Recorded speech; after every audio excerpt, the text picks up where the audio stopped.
Hi everyone, and welcome to the Piggledy podcast. I nearly fucked up saying Higgledly. That's not happened in a while. Do the thing. You know what? We're just gonna start over because there was a vehicle revving stupidly loudly outside my window, which is probably audible. I'm not gonna close my window because it's fucking hot in my flat. But if we can avoid engine noises during the intro, that'd be tippity top. And also do the thing. What thing? The soundboard. Any idea what you're talking about? The soundboard. Like a website? The mixer.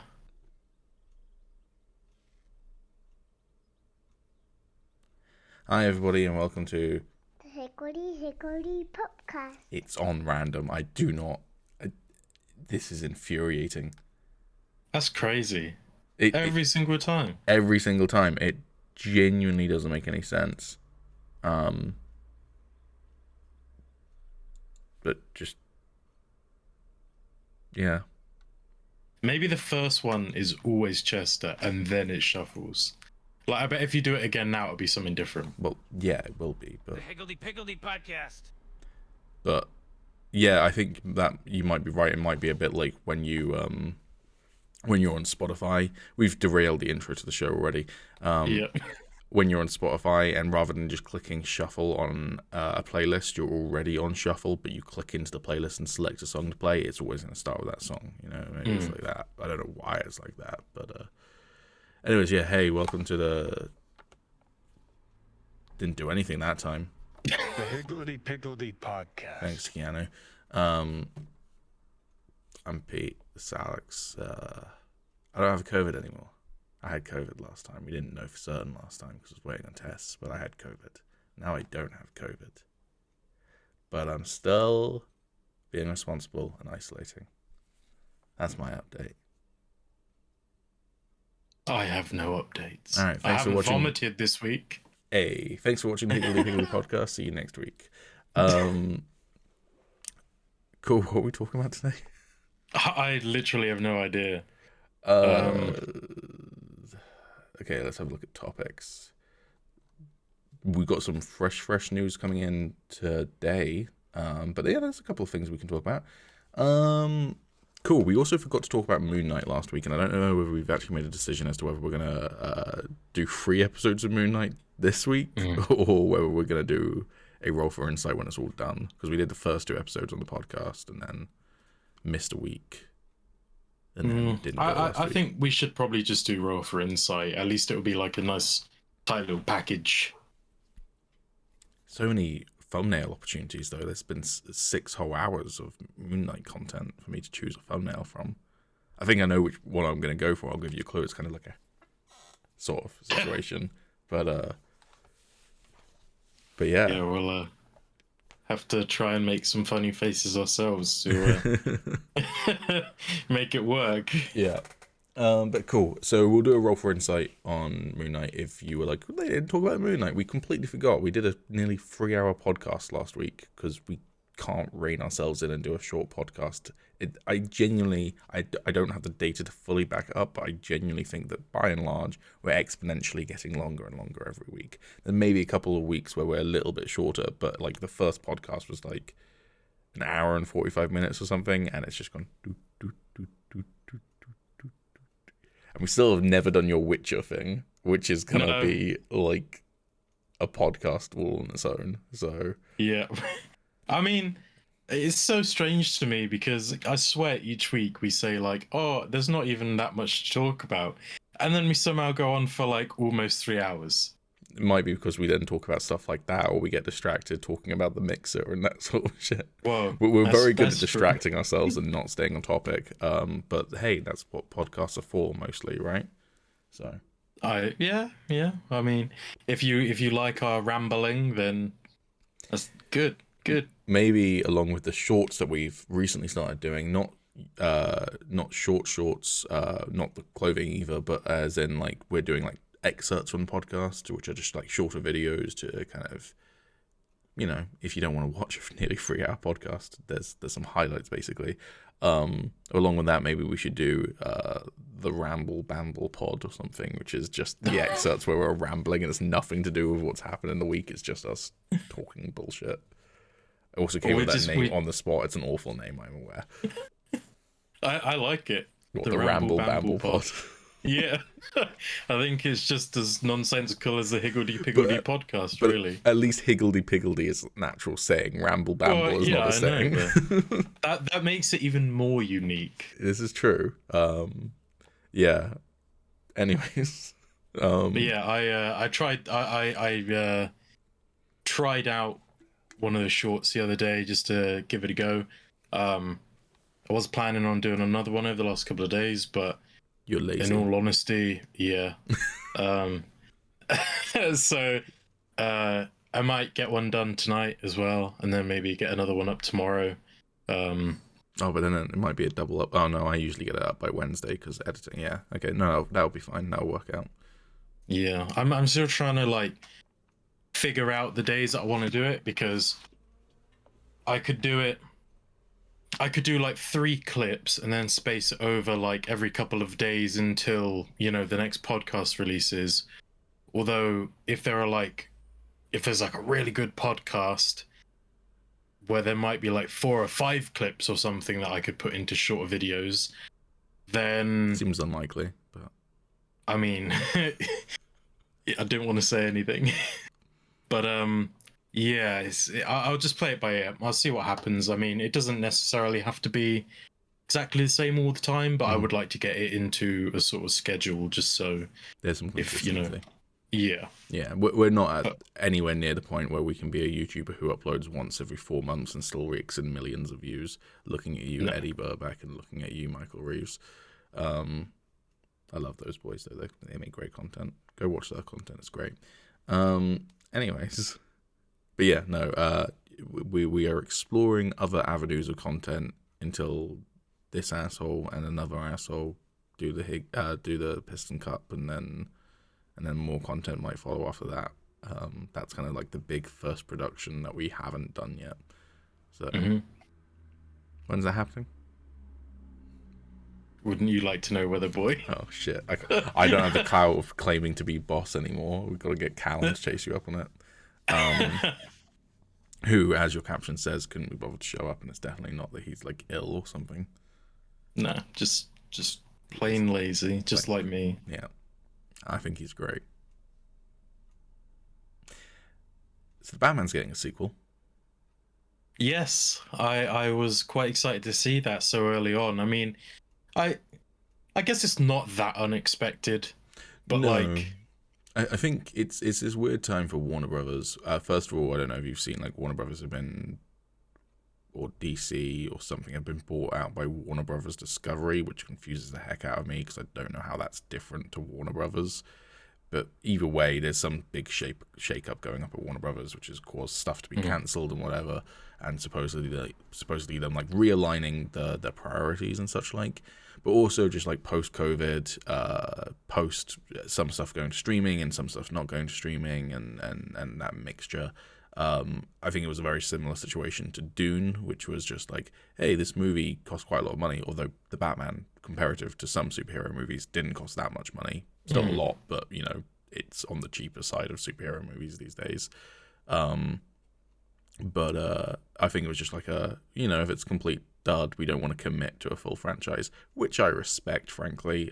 It's better than the Dark Universe situation where it's like, we're going to make 5 movies before the first one's even been finished, and yeah. But at the same time, unlike Dune Part 2, where I was like, ooh, we might not get a Dune Part 2 because Dune Part 1's, it's a not as easy to digest movie. It's not necessarily got as much of a mass appeal. It's got like a big cult following, but is that enough to hit the mainstream? It's also super expensive and everything. I was like, ooh, maybe we won't get a Part 2, but I really hope we do. With the Batman, I was like, it will be crazy if we don't get a Batman 2. I mean, yeah, I after coming out of the movie the second time, I was like, okay, yeah, holy shit, I really want another movie now. In fact, as we talked about, I'd like a whole, series of movies if possible, and then The start definitive going plan into at the the Bat moment, family. the definitive plan at the moment is that Matt Reeves definitely wants to do a trilogy. Whether there will be more after that, whether that's Matt Reeves directing or not, that remains to be seen. But he wants to do a trilogy, although obviously Warner Brothers haven't signed on for a third one just yet. But at the same time, if it I was prepared if they did turn around and say, "Oh no, it is just going to be this one film," I honestly wouldn't have minded that much. It was it would I would rather, if they didn't think they could pull off a second movie, I would rather that they just left the excellent one that they've already done, and just left its legacy. Yeah, Because it was such a nice contained story that it doesn't, I don't feel like it really needs a second film. It's just it was so good that I just really want one. If it can be done just as well. yeah. I think yes, I agree with you. It's a fantastic self-contained story, but at the same time, I think the trouble with any superhero movie franchise is that when you have a character that exists in comic books for so long and has had so many stories over so many decades. I mean, what, Batman's 1930s, I think? So we're not that far off 100 years of Batman, which is kind of crazy to think about. He might be 1940s, I'm not sure. Either way, he's like a very early Batman, very early superhero character. But the problem with doing films is that you inevitably get to a point where the filmmaker doesn't want to do it anymore because they're satisfied with what they've done rather than burn out, although it could be that as well. And also the actors potentially don't want to do it for that long. So you look at something like the Nolan trilogy. It's a trilogy of films. Nolan always wanted to do a trilogy of films. Christian Bale always wanted to do a trilogy of films. There was never any talk about there being a fourth one. But the limitation of that is that actually 3 movies, which are 2 hours or so, isn't actually that much time to spend with the character. And even if you space them over a couple of years, so Batman Begins is his origin year 1 story. Dark Knight, I believe, is supposed to be set the next year, isn't it? It's his second year as Batman, technically. I don't think it's years later or anything. I'm not too sure. Yeah, I mean, he's still wearing the same suit at the beginning of the film. The Joker is set up at the end of the first film. I'm pretty sure it's supposed to be just a little bit later, basically. And then The Dark Knight Rises, I believe, is 5 years later, I want to say. There's several years gap between The Dark Knight and The Dark Knight Rises, but I can't remember exactly how many. So it's not that much time with that character doing that thing. And so the limitation is you don't get to see them change and grow over many, many years of doing what they do. And that doesn't necessarily mean that they're bad films or anything, but it does put limitations on things. Like if you did the Bat Family, for instance, you need time to do the Bat Family. And then if you want to pull off some of the latest stories that the comics have done involving the Bat Family, you need the Bat Family established and you need it done well. And that requires quite a lot of time, quite a lot of investment, basically. And I guess the thing is that we've seen the origin story so many times, and as much as this isn't an origin story in the conventional sense of we don't see Bruce Wayne's parents get killed, it was an origin story in the sense of this is Batman working out who Batman is going to be for Gotham, which is a brilliant way to do it, and I loved it to bits. But it also means that okay, if you're doing it, a similar thing with Tom Holland's Spider-Man, it's okay, well, if you've got 2 more films in the trilogy and then you're completely done, that's a big chunk of your story that you've used up for something that wasn't wholly unfamiliar, although at the same time I do think it explored new territory, and I'm I feel like the Batman 2 is too early to introduce Robin, personally. But if you introduce him in the 3rd film, it's too late to do anything interesting with him, and ideally I'd love you to do all the Robins and Batgirl sort of thing. So it's, yeah, I think as much as I would have been happy if they didn't do a sequel at the same time, there's so much territory that the films haven't explored or haven't explored well that I want them to do 10 of these sort of thing. Yeah. I mean, I would love it if maybe Matt Reeves did his trilogy, and then if he didn't want to do it anymore, but Robert Patterson was still on board, Matt Reeves handed the reins over to another filmmaker to do the next trilogy sort of thing, that would be awesome. And that could be, 10 years later if they wanted to do that or whatever. But I would be totally on board with that if they wanted to do it that way. At the same time, I love Matt Reeves as a filmmaker, so I'd love to see him do all of them. But it's a big commitment, and we'll get onto it. But a filmmaker recently dropped out of a franchise because they're a bit burnt out of doing these sorts of franchises. So, it's not unheard of. So, yeah, I mean, I think it's probably unlikely that we're going to see the Bat family in this franchise. I think we'll at least see Robin at some point. At some point, yeah, but I think like actual Bat family stories, I don't think we're going to really get. I mean, something that I personally wouldn't mind, even though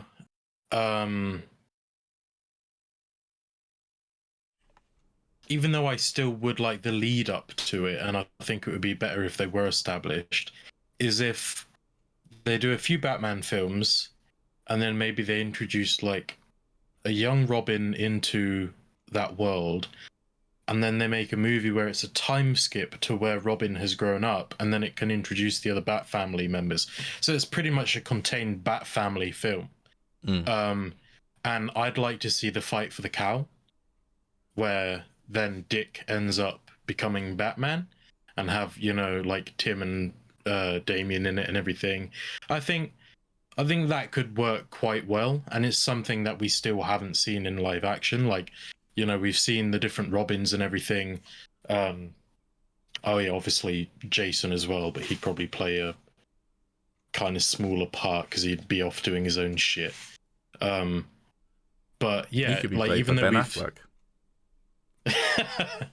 If you want a Batman who murders people. I still think I know he's getting on a bit now, but I think Jensen Ackles would have been a brilliant Jason Todd. Yeah, I don't think for this in universe, live action. but yeah, I can agree with that.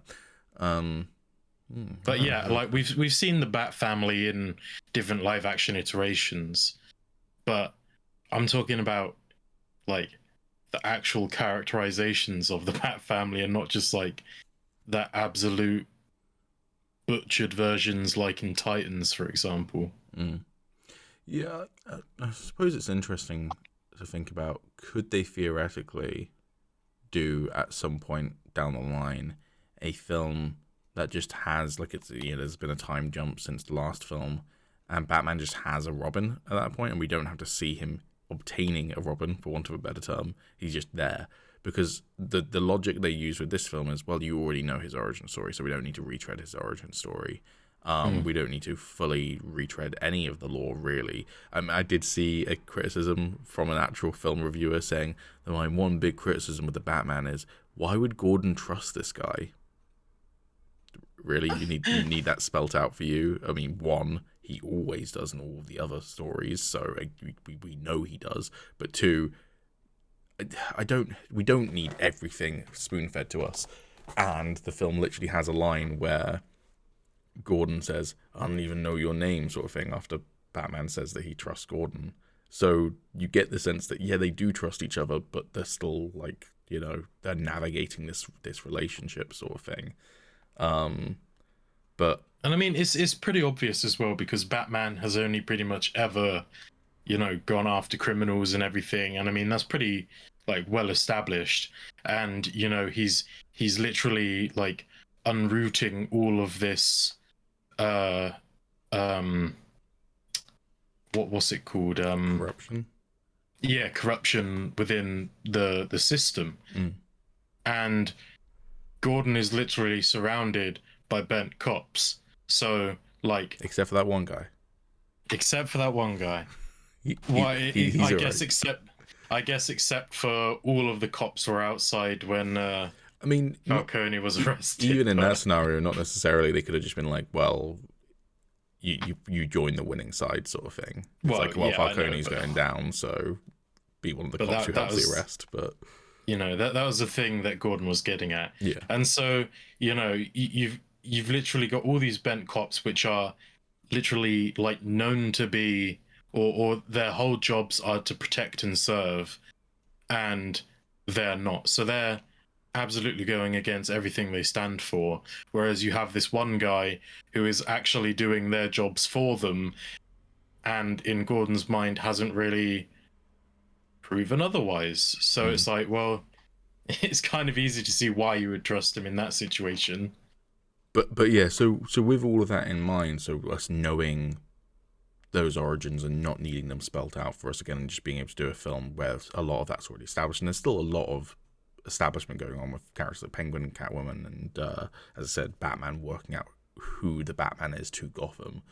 I wonder whether they could theoretically get away with just going, he's got a Robin now, because on the one hand, most people know the phrase Batman and Robin. Most people know he has a sidekick called Robin, but do most people know that Robin is Dick Grayson? The first Robin, at least, is Dick Grayson, who is the son of the Flying Grace, and all of that. Do they know enough of that for you to just skip over that without showing it? I don't actually know. I probably think so.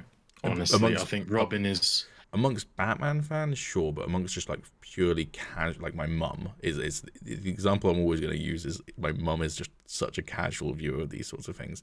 Does she know enough that you could just have Robin be in the next film if you wanted to? I think when you think Batman, even people that don't, follow the comics or are really that interested, I'm 99% sure if you say, like, who is Batman's sidekick, everyone would be able to say Robin. And I think, like, they don't necessarily need to explain to them how we got there. I think the association with the name is probably enough to just make them think, oh, it's Robin. But you've got this little kid living with Bruce Wayne in his manor, who's not his son.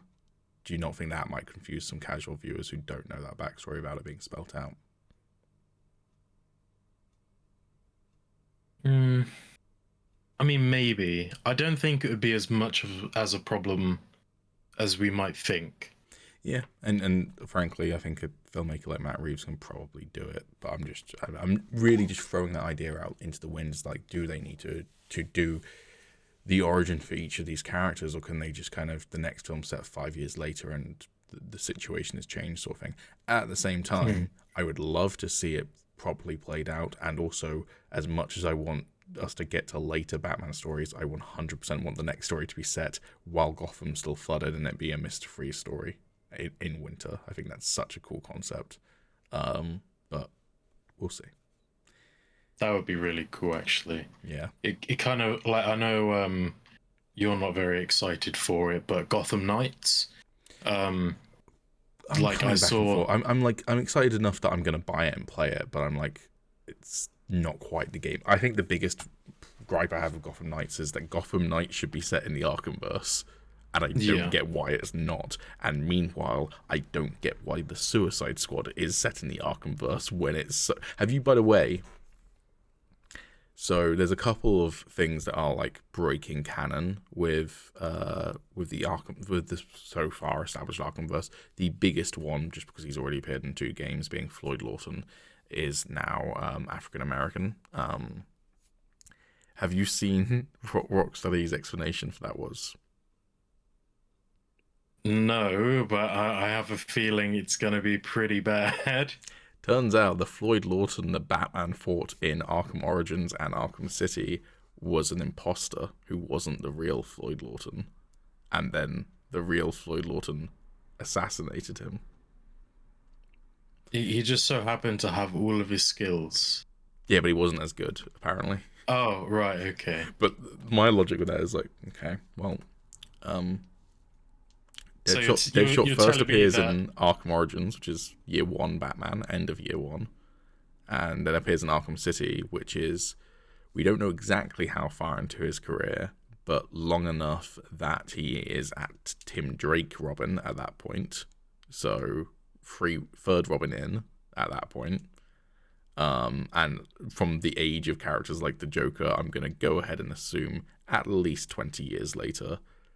And Deadshot reappears in Arkham City. Batman never works out he's going after a fake Deadshot despite being the world's greatest detective. And the real Deadshot just lets him be for 20 years and then assassinates him some point after that. It's like, just admit that it's because you want it to tie in with the movie in terms of visuals. Which maybe it was like Star Wars. Maybe someone hired Deadshot, who then hired this imposter to do his work for him, and then when he just kept going wrong, Deadshot was like, "Ah, shit, better get rid of this guy, I guess." If you don't know, that's a reference to the assassination plot that Cosmonaut Marcus worked out for Attack of the Clones, which is that Palpatine wants Amidala to be assassinated, so he hires Dooku to do it. But Dooku doesn't want to do it himself, so he hires Jango Fett to do it. But Jango Fett doesn't want to do it himself, so he hires Zam Wesell to do it. But Zam Wesell doesn't want to do it herself, so she sends a droid to do it. Yep. Yeah. And then there's something about worms. Well, yeah, the droid sends in worms. So... yes, that could be it. But like, so, and I don't think the Suicide Squad is necessarily going to be a bad game. It's very weird to me that we haven't seen any proper gameplay from it when we have for Gotham Knights, when they were both announced at the same time, and presumably have a somewhat similar release window. But I don't get why. And that's, to be clear, the Deadshot thing's not the only break from canon. There's things like King Shark appeared in an Arkham... and Captain Boomerang, they both appeared in an Arkham movie set within the Arkham universe, and both died, and also King Shark wasn't actually a shark, he was a man with like a metal jaw. Don't ask me why. Now, fair, you can just say that Arkham movie's not canon anymore. That's totally fine. The Deadshot one's a little bit harder to get away from. I also was, just because I've recently played through all the Arkham games, because the Batman hype, I've literally finished Arkham Knight like yesterday or the day before. Why is Deathstroke not in the Suicide Squad? Like, he's the one character who was 100% set up in the Arkhamverse to join the Suicide Squad, and I get that Arkham Knight presumably is set before the Suicide Squad, and he's no longer working for the Suicide Squad at that point, but such a cool character set up to be in the Suicide Squad seemed like a missed opportunity. I'd rather have Deathstroke than Deadshot. I mean, it's just because they're cashing in on, Who was in the movies. Yeah, because that's who people are going to know more, whereas Deathstroke is just way cooler and pretty much just as good, maybe even better. And yeah, nobody gives a shit. Maybe we'll get some DLC characters or something like that, but it just seemed like a bit of a weird choice to not have him in there in any way. Maybe he's in the game as an NPC or something, but it just seemed like he's the one you used to set up that organization in this video game universe. Admittedly, a long time ago, because Arkham Origins was what, like 2014 probably, something around there probably. Yeah. But yeah, anyways, but so for me, Gotham Knights looks actually more interesting to me than the Suicide Squad. I just don't super like the numbers appearing over people's heads in games, but I can get past that. And it's weird to me that it's not Arkham. The live service stuff is weird. Yeah, and it's weird to me that it's not in the Arkhamverse, but that's not a deal breaker for me. The other thing I thought was a bit of a shame is that apparently it's only 2-player co-op, and I was like, I get it on the one hand, because like 4 players taking out a like warehouse of goons is going to be very easy in that sense, but it seems like a missed opportunity to not have you be able to be in a group with all 4 of those characters, even if it's just like you can only team up for big events where you're taking down a supervillain or something like that, where you could all 4 come together. That would still be cool, I think. But again, that's a minor gripe. You're going to be playing Red Hood, I assume. Oh yes, I don't know. Of course. I keep on flicking between Tim Drake and Dick Grayson. But I will say, one other thing I didn't super like, but again, this is my personal taste for the DC universe, and I get that the DC universe has stuff that is fantastical like this. I don't love the fact that Robin can fucking teleport using a Justice League satellite, but if I play as Robin, I just won't use that ability ever. I mean, that might be... Well, I think you're going to be playing as Dick then. Possibly, but yeah, it's just like, I saw that, I was like, that's a bit stupid, but also I get the fact that in DC Comics stuff like that exists. Just for me, it's always been like, that's a bit stupid. I mean, I think it's almost a shame that they did choose Tim over Damien. Like, I know a lot more people are gonna want Tim, but I think, like, if you wanted a character that didn't use technology like that, I think Damien would have been a good pick because he could use like assassin type moves and stuff, you know, or like they could have, you know, given him kind of a different weapon or something as the vibe you know, part of his kit. The vibe I get is that Batgirl is basically going to play like Batman, though. In which case you need someone who doesn't play like Batman, and I feel like Damien would basically play like Batman.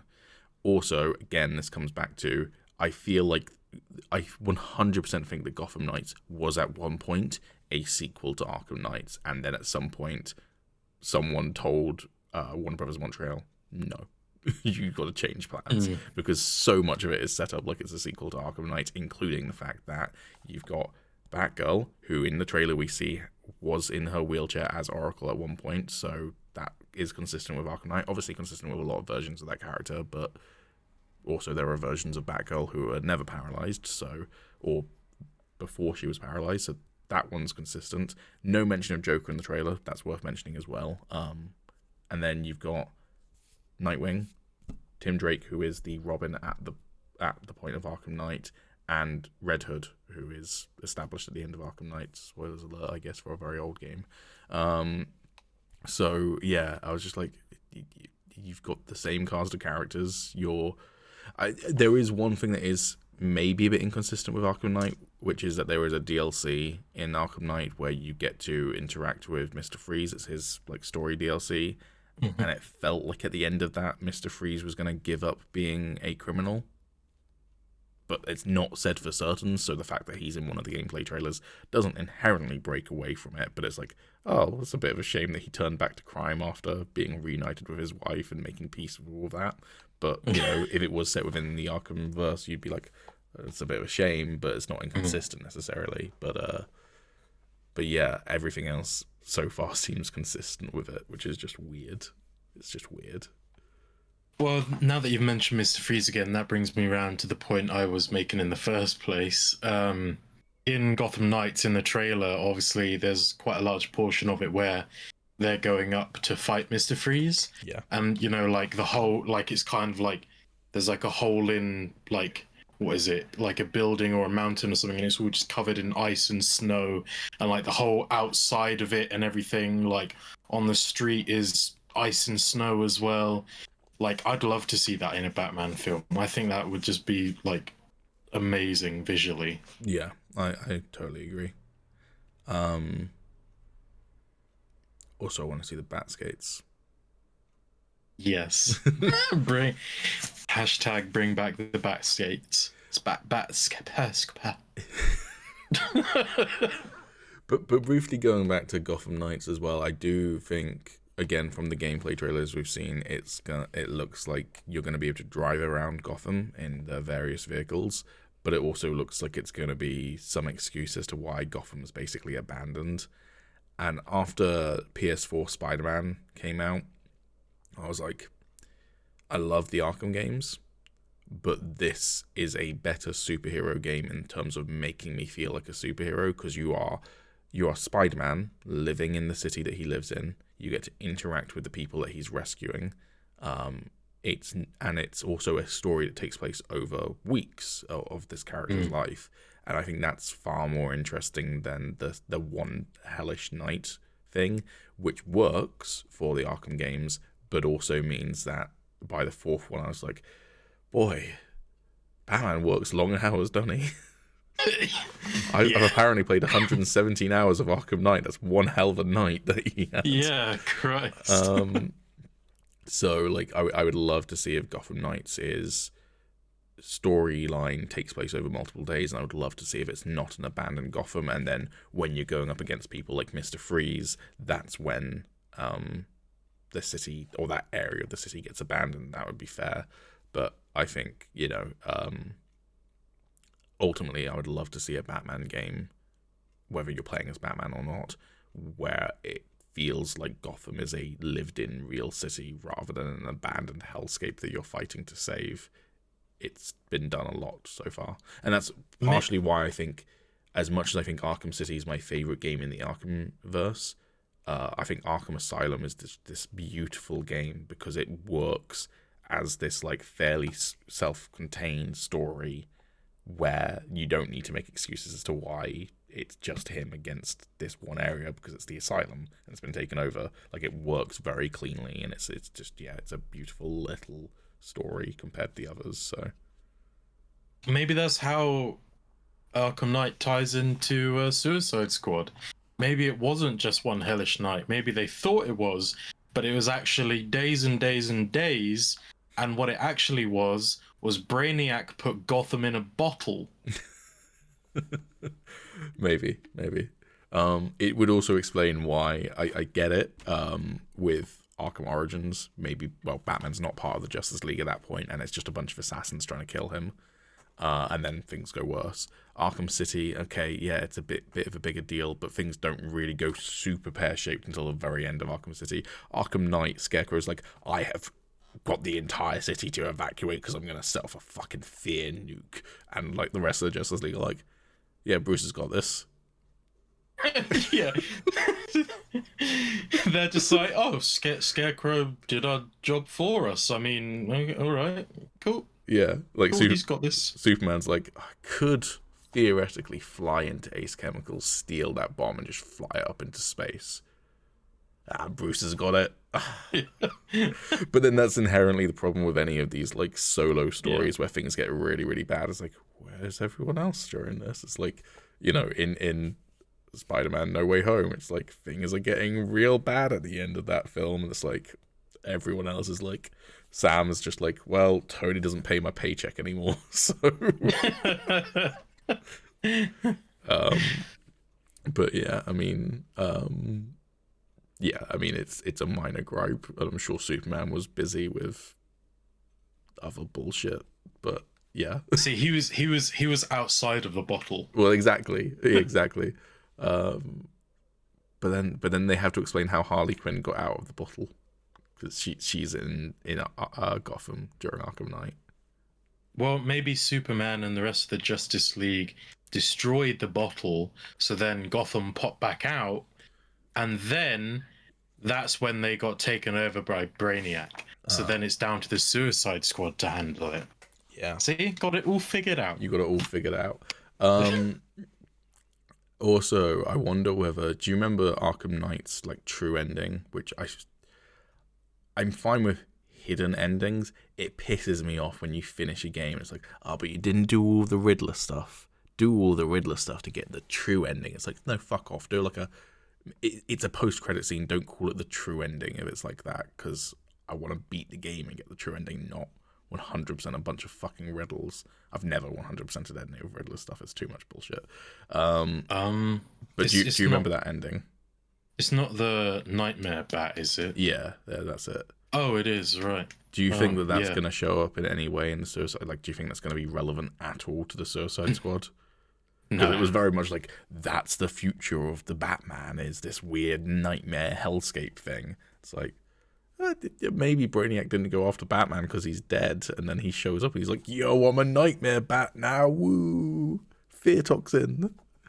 No, I honestly, when I saw that, I was like, I mean, I doubt they're gonna actually go down this route. I feel like if they are, then it's probably gonna be like, oh, Batman didn't actually die, but now it's just Jason or Azrael that's taken over the mantle and is using like fear gas, and then Batman's gonna come back and be like, the fuck are you doing?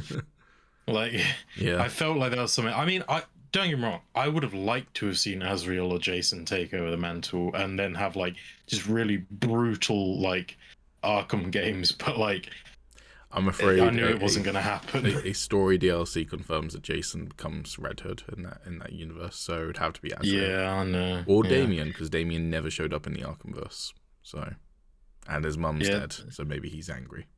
Spoilers for Arkham City.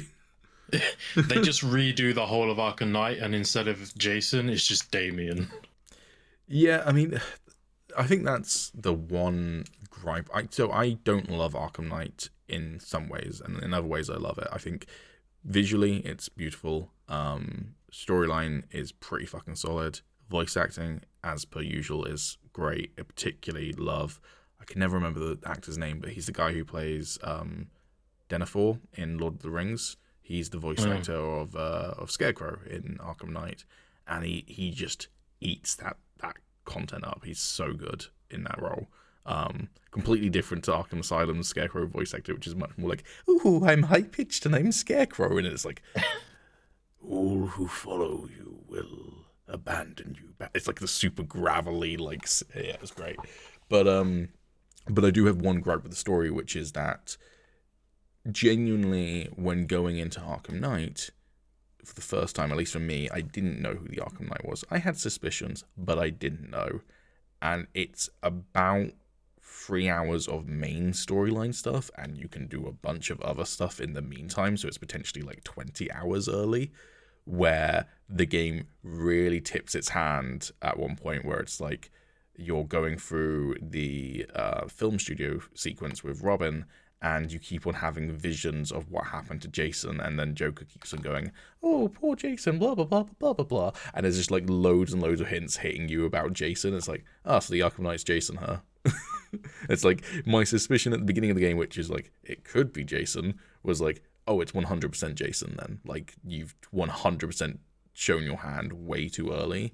And I think if they just played with that a little bit more, then that could have been better if they hadn't shown their hand as early. Or if it had turned out that then Batman's like, and what if Jason survived? I mean, people have come back from it. And he starts to think it, and then it's Damian Wayne. That would have been a cooler twist to me. Because when he rips off the helmet and you see it's Jason, I was like, yep, called it about 20 hours ago. Yeah, I mean, like when Arkham Knight first came out, I wasn't that into the comics or anything, and I genuinely didn't even really know that Jason Todd existed at that point. Oh, you poor sweet summer child. I know, and so like as I do, I got it spoiled for me, but I mean, it wouldn't have had any, like, if he took the helmet off and it was like, "It's Jason," I would have been like, "Who?" I mean, the game does explain who Jason is, though, before you get to that point. Yeah, I know, but like, still, I wouldn't have felt satisfied with that, because I would have wanted to have known who it was beforehand. But from that perspective, I was just like, oh, well, then maybe, Batman is obviously, like, because obviously the Joker is just basically his hallucinations, right? Mm-hmm. And it's like taking over his mind, which I thought was a really cool way to keep Joker in that story. But like, all of his thoughts are still his own. So I was like, oh, well, it's just Batman suspecting that it's Jason, but like all the time he just straight out wants to believe it. Mm-hmm. And he kind of like writes it off as like the Joker just like, just playing tricks on him in his own mind. And so like, I really liked that, because it was Batman being at odds with his own intellect. Mm-hmm. It's like he was spot on the money, but he just wouldn't believe it and couldn't believe it. Mm-hmm. Because on the one hand, Jason was dead, and also on the other hand, he's growing delusional because of because of what the Joker did to him. And so when, it is finally revealed that it is Jason, I feel like that's much more impactful for Batman, because suddenly he realizes, oh shit, I've been like second guessing myself this whole time. And also like, I failed this kid, and like, I feel like it all probably just hit him at the exact same time. Yeah. And yeah, I think I quite liked how they did it, because I think it wasn't as impactful for like the player, sure, but for Batman, yeah, I'd say it was. And so like, having that understanding, I was like, okay, that was pretty good. It is a story about Batman and what he's going through, and they have just done that. They have just shown us that. Yeah. So I was like, I think it's pretty good. No, that's a really good read on that I hadn't thought of before. I will stand by. I think it could have been done better, but I will retract my Damien would have been a cool twist comment then, because I do think it probably works better as Jason. Another cool twist, though, in spite of everything you just said, is if he'd taken off the helmet and it was Alfred Pennyworth. That would be pretty fucking cool. Master Wayne, I've been against you this whole time. I've mastered all of your skills. Batman would have just lost. There wouldn't even have been a fight. Alfred just would have smashed him. Yeah. There was I don't know if you ever watched the Batman TV series, which came out when we were younger. So not the animated series, but it was a animated series, but it was called The Batman. That was how they did the was that the one where it was John DiMaggio playing the Joker? I have no idea, I'm afraid, because I watched it as a kid. But he had the Joker had like dreadlocks and stuff. Yeah. Yeah. There was one episode of that where Alfred like stood on Wayne Manor dressed in the Bat costume so that Bruce Wayne could like be out in front, because people were starting to suspect he was Batman or something. So like he's in front of the press and then lightning flashes and it's just the Batman silhouette on the rooftop and people are like, oh my god, that's Batman. And then it just cuts to the rooftop and it's just Alfred wearing the cowl and cape and then he just walks off. I was like, that's pretty fucking funny. But yeah, no. That version of the Joker I find so strange. Like Joker with dreadlocks and like bare feet. I was like, why? That's a very strange character choice, I feel. It is. I personally don't mind it, but that's because I grew up watching that version of Joker frequently on TV. It wasn't like my Joker or anything, but like I'm fine with it. But at the same time, it's in hindsight, it's pretty close to the whole damaged Joker in terms of like just completely diverting from the look and doing it badly.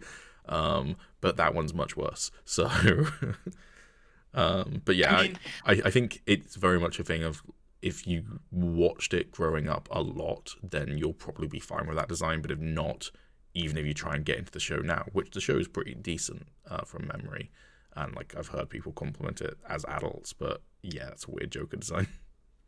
I mean, I think it probably would have been terrible if it wasn't John DiMaggio playing the character, or if it just had a voice actor that didn't really work for it, because then you've got this really strange appearance and just like nothing else really redeeming about the character. And I mean, I feel like John DiMaggio gets written off quite a lot for his Joker. You know, like you say, oh, who are your favorite voice actors? And you're probably, or you know, who are your favorite Jokers? Yeah, you'll just hear, you know, Mark Hamill, Troy Baker, and then they'll just kind of blank and then go straight on to, you know, like the live action Jokers. But I genuinely think is pretty good, especially in Under the Red Hood. Yeah, I've heard like people say that that's like one of the best versions of Joker. I don't think I've actually seen Under the Red Hood as an animated film. I've seen clips from it, but I don't think I've seen the It's really good. You got to watch it. I mean, I enjoyed the comic a lot, so yeah, it's pretty much just the comic, but like it's animated, so you actually get to see it all play out before you. So yeah, that's probably still probably my favorite DC animated movie. But yeah, also one other gripe with Arkham Knight is that Arkham Knight came out in slap bang in the middle of the era of Troy Baker is in everything, and most of the time Troy Baker is not playing anyone other than Troy Baker. And I don't mean that in terms of him not acting. He's a phenomenal actor, but he's not changing his voice much in a lot of those roles. And so Arkham Knight sounds fairly similar to Two-Face because he also plays Two-Face in that game, but also you then hear Jason talk in those sequences and you're like, oh, well, that's Troy Baker as well, so that's definitely like Arkham Knight is 100% Troy Baker, or it's Harvey Dent, one of the two. Which is, you know, I don't blame Troy Baker for that. I blame the casting directors for casting him in two roles in that game for some reason. Just hire another voice actor to play Arkham Knight or Two-Face, but he did play Two-Face in Arkham City.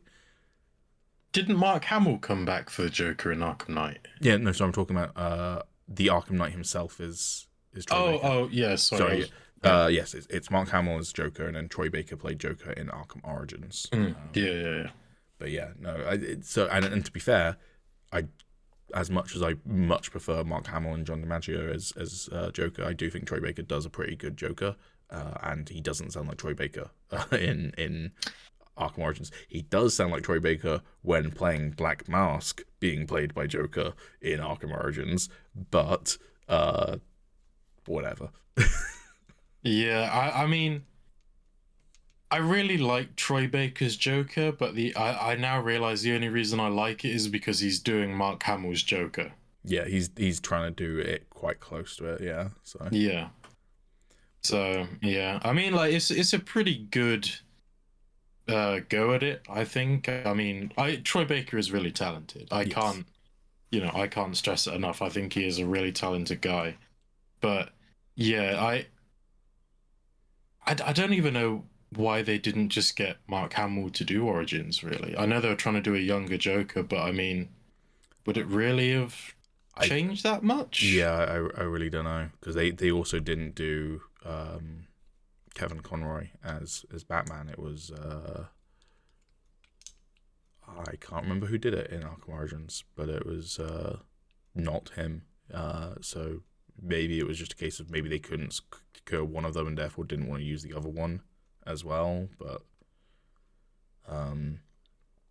yeah, again, I completely agree with you. I think Troy Baker is a phenomenal voice actor. My gripe with that era of video games is that he was in nearly everything, and it felt like the directors were not giving him much of a direction in terms of how to change his voice. So a lot of his characters are... And to be clear, you don't have to completely transform your voice to do voice acting, because it's simply, not every single performance of an actor in live action is Colin Firth disappearing into makeup as the Penguin. Most of the time, you can recognize the actor as someone who's also been in something else. But when it's so close together and including multiple roles in the same game, that's when it starts to get a bit buggy for me. You just said Colin Firth, and I was like... Colin Farrell, sorry. Not Colin Firth. I was going to say, like... Colin Firth played Penguin? I was like, wait, that doesn't sound right. And I was like, it's got to be another name. And then I realized, and I was like, oh, Farrell. And I was like, fuck. Yeah. That really messed with me then. I would love in the sequel them to cast Colin Firth as Penguin, but just do the same level of makeup to him and just see whether anyone notices it's not the same guy playing.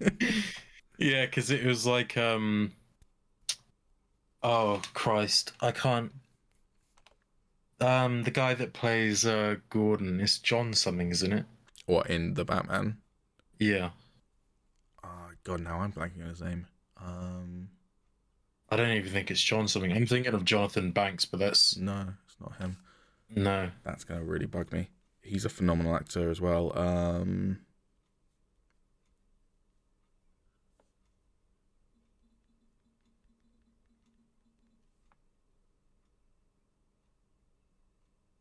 Jeffrey Wright, of course it is. Jeffrey Wright. Oh, fucking hell.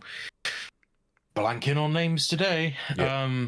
Yeah, I'm pretty sure Jeffrey Wright even said that, like, when he walked on set, he walked straight past Colin Farrell in his makeup and he didn't even realize it was him. Mm-hmm. So, like, you just bring in Colin Firth, put him in all the makeup, and you'll have all the actors coming out like, oh, all right, Colin. Yeah. And it will have a totally different voice, and they just wouldn't be able to tell. But anyways, I think that's probably enough Batman talk, because we've talked about the Batman for nearly 50 minutes. Yeah, this is why our podcast becomes longer and longer every week. This is going to be a long, short video. All right, Star Wars Tales of the Jedi. I don't know if this means much to you, but they've announced a collection of animated anthology shorts. Now, to be clear, this is not a Star Wars Vision Season 2. It's not them approaching a bunch of different anime studios to do it. It doesn't say what animation style it will be in, whether it will be the same studio making each one or anything like that, but it will be a bunch of anthology shorts. So that also makes it sound like they'll be disconnected from each other, but canon, as opposed to Legends, which is explicitly non-canon, at least at the moment. So That's interesting. But the other reason why it's very interesting, which I've seen very few people talk about, is the name Star Wars Tales of the Jedi. Because that is the first time, at least to my knowledge, that Disney have taken a name of something from Legends and reused it in canon. Because Tales of the Jedi is possibly the most iconic Star Wars comic series from Legends. It is the story that directly inspired and birthed Knights of the Old Republic as both an era and a video game. Knights of the Old Republic was originally intended to be a spiritual sequel to the comic series and feature characters from the comic series, although they couldn't get the rights to the latter part, so it's just a spiritual sequel.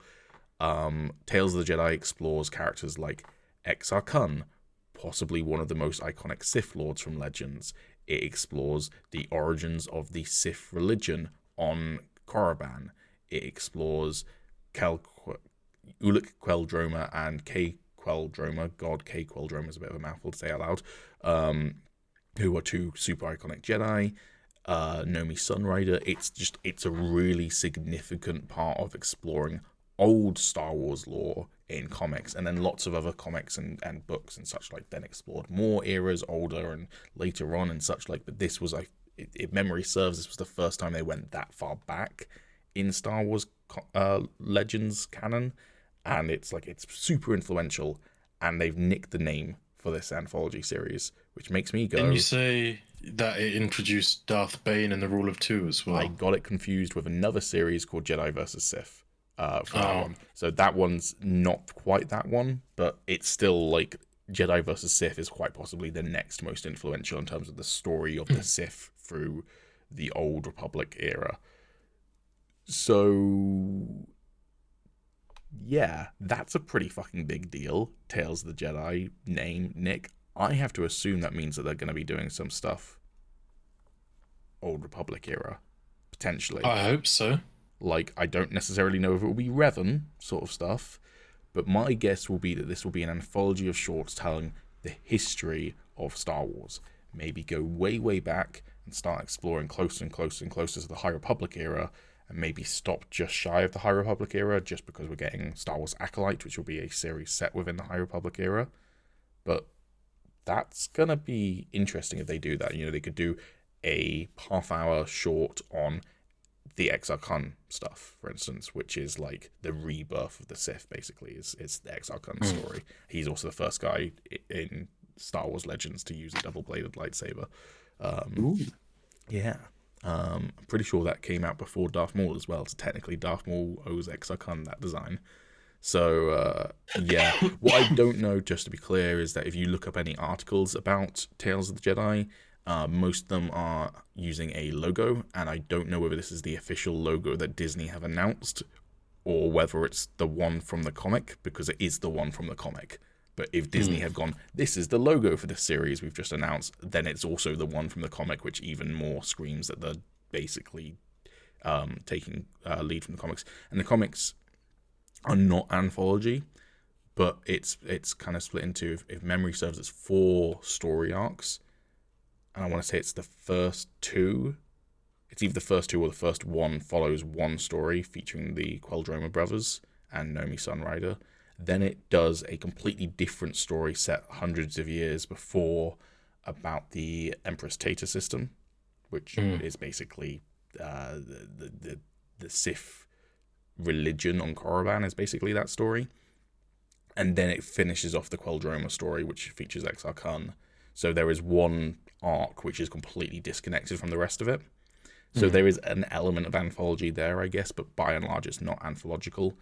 But still, I think it would be really cool if they went, okay, we're now going to do a story about Darth Bane, Darth Revan, and I think the coolest thing to do would be basically do the core Sith, but not necessarily it's their story, but a story that's during their time featuring them would be cool.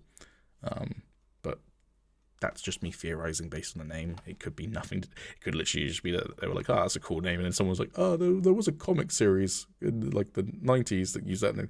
I don't fucking care. Yeah, I really hope they do something like that, because I'd love to see more Sith.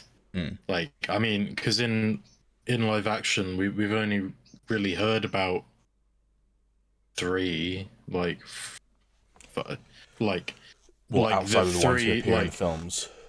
like three, I think in well, the like films, three main Sith, because I don't really count Darth Maul and Count Dooku, because they were just kind of like meh. But like Darth Vader, fully Sith. Like Palpatine, obviously, and then we hear about Darth Plagueis. But like, realistically, that's all we hear about. Mm-hmm. And then other stuff is either art books and that sort of stuff, or is not canon, strictly speaking. So like Darth Bane is the character who introduced the rule of two, which is, so before Darth Bane, the Sith were numerous in like the hundreds, sometimes thousands, at different points in Star Wars history. Again, this is all Legends canon. And then Darth Bane came in and went, there can only be two Sith, Master and an Apprentice, which is something that's then said in Phantom Menace, is that there's always two, a Master and an Apprentice. But in current Star Wars canon, as far as I'm aware, at least, there's been nothing to do with Darth Bane coming in and saying that, so it's not necessarily attributed to him. It is worth noting Darth Bane was cut. Oh, actually, no, was Darth Bane actually... Ooh. Now I'm blanking on stuff. It might be Darth Bane. There was a character that was going to appear in the...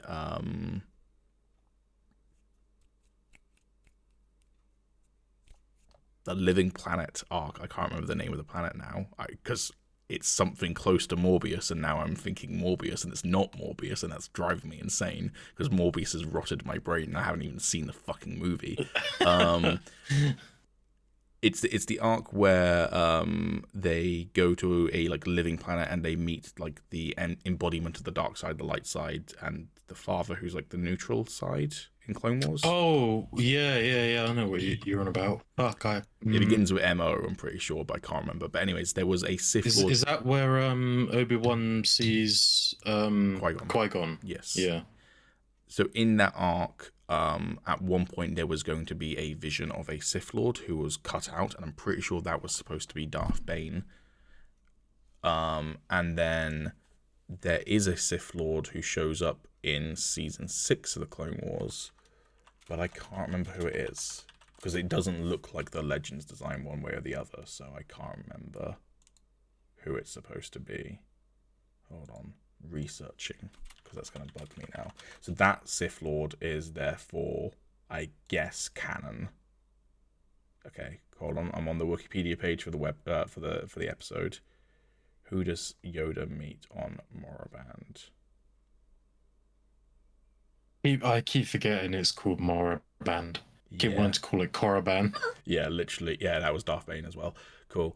Yeah, literally George Lucas was like, Moraband sounds better than Korriban. And then Dave Filoni was like, okay. So Darth Bane has been confirmed canon then, because he appears in Clone Wars Season 6 as like a vision to Yoda. I don't know whether him establishing the rule of two is still 100% canon, or whether that's kind of like a mixture of canon and legends at this point. Okay, and Mortis was the name of the arc in earlier Clone Wars. He nearly appeared in Clone Wars earlier, along with Darth Revan. So Darth Revan was going to be canonized during the Mortis arc as well, but both of them were cut from that episode. Bastards. But Darth Bane went on to appear in season 6. So Darth Bane is canon then. But what he did, I don't know whether that's all canon. On the Wikipedia page it does say, but I would have to read through it to see whether it's actually like 100% confirmed in a novel or whatever, or whether it's all speculation. It's usually not speculation if it's on Wikipedia, but I don't know for certain. So anyways, point is, I guess you can throw Darth Bane in there as a fourth Sith name dropped if we're ignoring Darth Maul and Darth Tyrannus, who are both actual Sith, and I disagree with your comment that they're not real Sith. You're being a Sith gatekeeper right now, and I don't appreciate it. Well, I mean, I guess they are, because Palpatine had Dooku after Maul, didn't he? Or did he have him at the same time? He had him after Maul, but you saying he had him makes it sound like he had him as a child. Yeah. Who knows? Palpatine could be older than we realize. But yeah, so I'd be cool with them, and then other Sith have been like name dropped in visual dictionaries and stuff. So like Exar Kun is name dropped in the Solo visual dictionary, supposedly part of Paul Bettany's character, who I'm blanking on the name of. Supposedly part of his like desk has like a slab from Exar Kun's tomb. Oh yeah, that one dude. Yeah, he was a cool character. I just can't remember. Dryden Voss. There we go. Yeah, see, that encyclopedic knowledge, it eventually kicks in.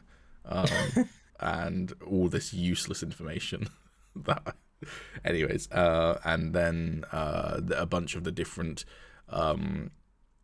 legions, I guess, of the Sith Empire that appear in Rise of Skywalker are named after different Siths. So there's like Revan Squadron and such like. But if you're thinking to yourself, I didn't realize there were different squadrons of the Sith Empire, or that there was even a Sith Eternal Empire in Rise of Skywalker, it's because none of it was ever explicitly said. It's just a bunch of stormtroopers in red armor as opposed to white armor. But yeah, the Sith Eternal apparently, and they're named after different Sith lords. But that's all in the visual dictionary, and the visual dictionaries are a weird element of canon because there are obviously people who worked on the films, but you never know whether the writers or the directors approved of it, or whether it was just an art director being like, it'd be really cool if we designed this like weird tomb slab to be part of Dryden Voss's desk, and then we can say it was from Exar Kun's thing, and then they go and show that to what's his name? Who directed Solo? Bryce Dallas Howard's Ron Howard. There we go. He goes up to Ron Howard and goes, "Yeah, so we designed it," and he's like, "Cool." Yeah. So yeah, there are a weird element of canon where it's like, not really, but you can take it until someone explicitly says no. So I'll tell you. I'll tell you what I would like to see in live action. I'd like a Quinlan Voss and Asajj Ventress series. I would love to see that. I don't need it to be live action though, but I would love to see that. I just think it would be neat to see it live action because. Would you want his actor from Phantom Menace to return? I feel like he'd probably be a little too old. Did you know he's in Phantom Menace? I did, yeah. He's one of those great characters where it's just like he's a background extra and people are like, I'm gonna create a story out of this guy, and he becomes one of the coolest characters in Star Wars. Yeah, I mean, that's partly why I said I wanted him live action, because he's already been in it. But obviously only just as like a tiny wee cameo. Yeah. Although it wasn't even really a cameo at that point. It was just more of like, we just need extras. Also, it would be cool to have like, a character who is more morally diverse, I guess, than a lot of Star Wars protagonists. That would be cool. Again, I would be happy if they did it in animation, but live action would be cool as well. I don't know if we've actually talked about this on the podcast. Did you know that the Kleiner brothers, who are the two who compose Clone Wars and Rebels and such like, have been teasing that they're working on a new Star Wars project?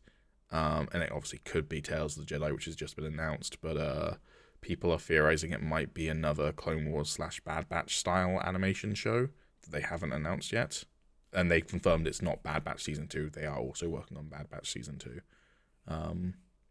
So we might be getting another one in that style announced at some point, which would be cool. That would be cool. Yeah, I'd like to see more shows like Bad Batch, just exploring the little different groups and people within that sort of era.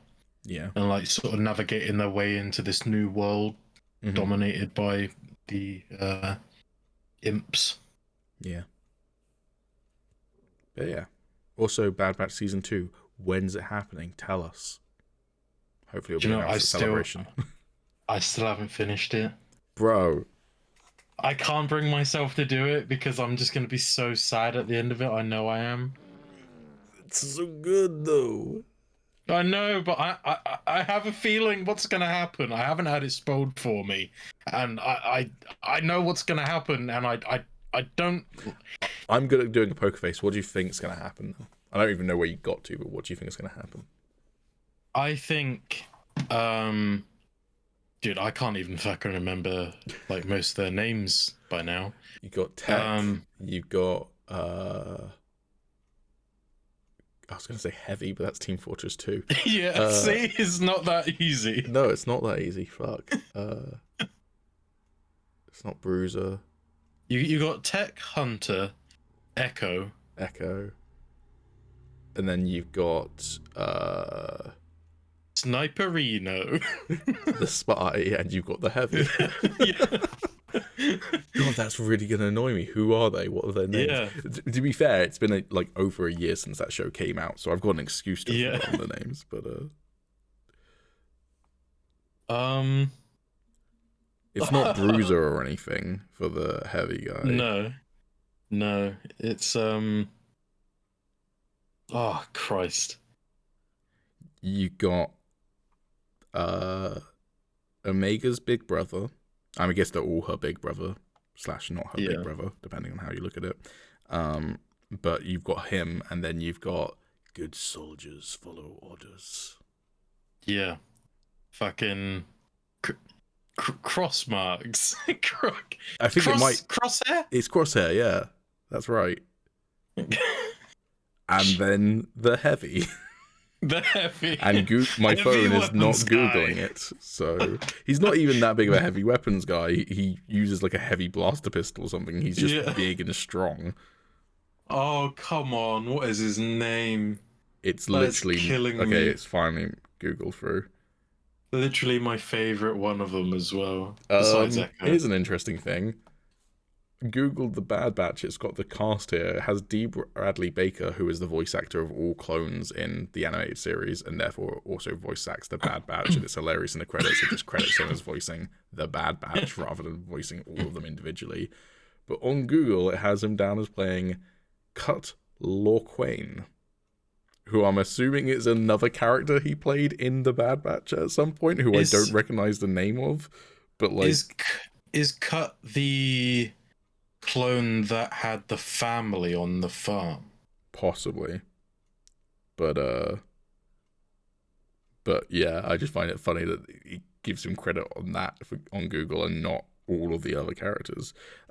Wrecker was his name. Wrecker! Fuck! I feel like I was closer. I don't know if I said it out loud, but I was thinking Basher, and I was like, it's definitely not Basher, but that's not far off. Yeah, Wrecker. Yeah. I totally forgot what point I was trying to make now. You were trying to predict what's going to happen. Oh, yeah. I think they fix Crosshair, but I think he stays bad. All right. That's your and opinion. that's gonna kill me. How far off the end were you? I think I was literally on like the 2-part finale. I just haven't seen the last 2 episodes. Fine. Anyways, I'm excited to hear more from Tales of the Jedi. I think it's, as I say, it's very interesting that they've used that name, or someone decided that name and then an intern was like, sir, and that person was like, pipe down, you're an intern, you're unpaid. That was Dave Filoni. What, Dave Filoni, the unpaid intern, or the person telling him to pipe down? the unpaid intern. It's like a totally different studio, and he's like, oh, actually, there's actually been this name, and like the person actually like running the whole thing is just like, Dave, shut up for once, please. Just yeah, what we don't know is that it was like 5 months of workshopping different names, and Dave Filoni kept on saying no, and eventually Kathleen Kennedy just threw a book at him and told him to get out of the office. And that's when they settled on Tales of the Jedi. Anyways, it is bloody hard to come up with a name that hasn't, like a cool Star Wars name that hasn't been used by something yet, though. It is, you know, if you don't know, we do a live play called Star Wars Leviathan over on my Twitch channel and then uploaded on my YouTube channel.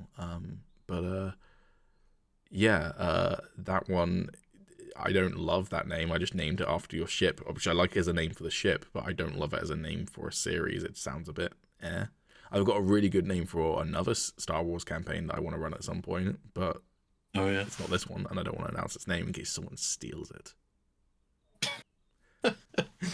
I don't know. I think the Leviathan's a pretty good name. As I say, really good name for a ship, but Star Wars Leviathan, if you've pictured that as like a series name, I'm like, it's not the best. It's not the worst either, but it's just a bit bland. The perfect name for the series is Star Wars Edge of the Empire, but that's the name of the other role-playing game that we don't use. So I was gonna suggest to everyone that we name the ship Staticat. what the fuck does that mean?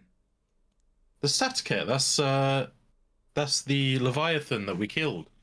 Oh, right. I made up that name, so I had no idea. Oh. That's a completely made-up alien. That's so funny that you remember its name, and I'm like, what the fuck are you talking about?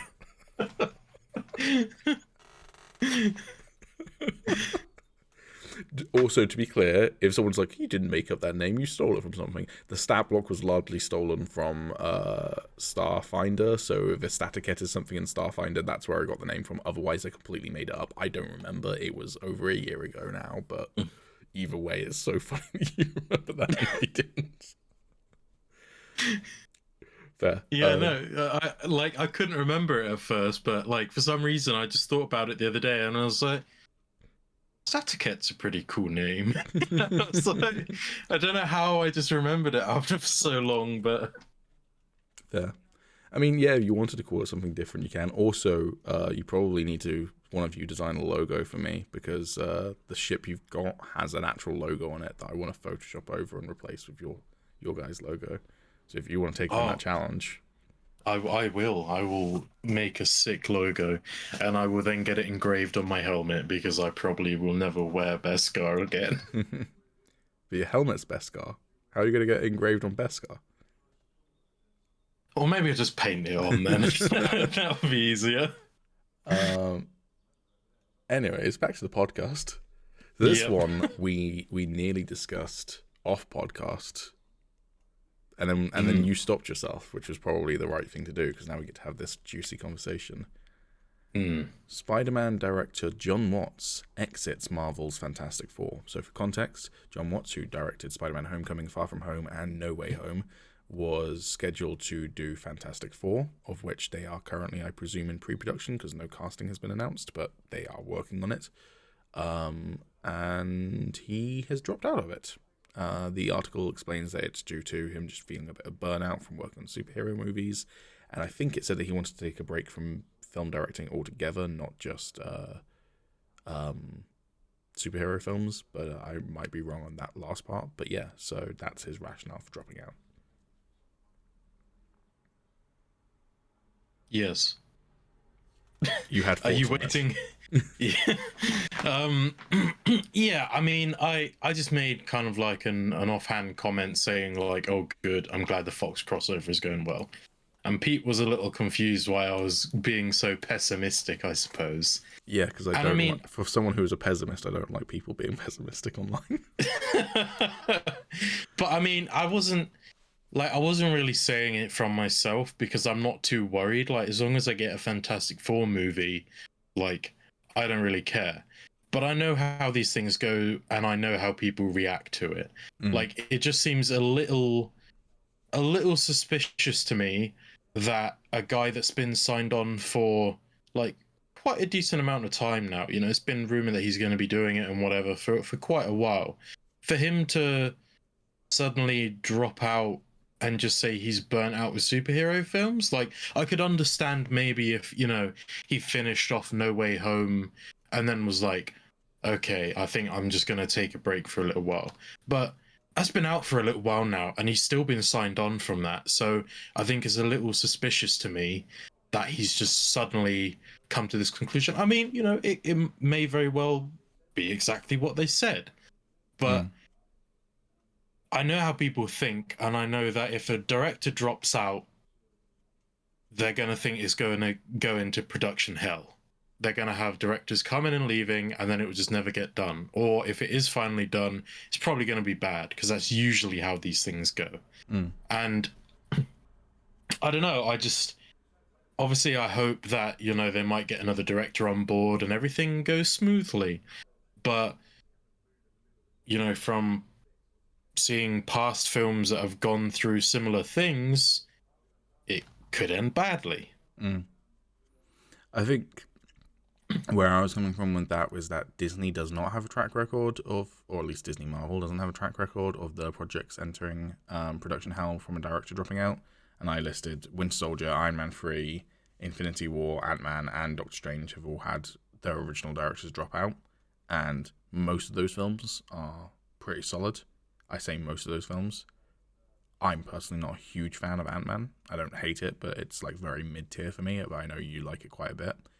But I love Iron Man 3, so I'm maybe a bit of a contrarian when it comes to that.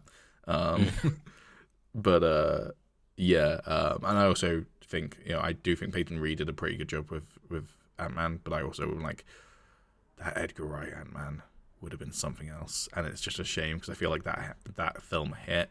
Well, that was the film immediately after Age of Ultron, wasn't it? Think so.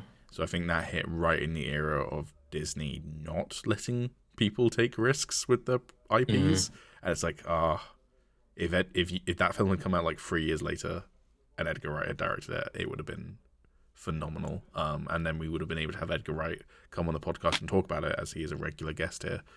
He does pretend to be called Tommy, but other than that, yeah, I agree. I think Edgar Wright probably would have smashed an Ant-Man movie. But I do think Peyton Reed did a good job. I just think it's for me, it's middle tier. But that's not a criticism per se. It's just not my favorite. But as I said, I love Iron Man 3, so I'm a contrarian. And there were other films that apparently had their directors drop out. I believe For the Dark World had its director drop out, and that's not a good example of one that ended up well, but maybe he dropped out because he saw Blood in the Water and was like, this film can't be saved. But yeah, I don't think it's necessarily a bad sign. What it's dependent on is them getting the right person in, because, and to be honest with you, I don't dislike Jon Watts as a director, but I also think that I'm way more hyped, for instance, for Sam Raimi to be working in the MCU space with Multiverse of Madness than I was about Jon Watts directing Fantastic Four.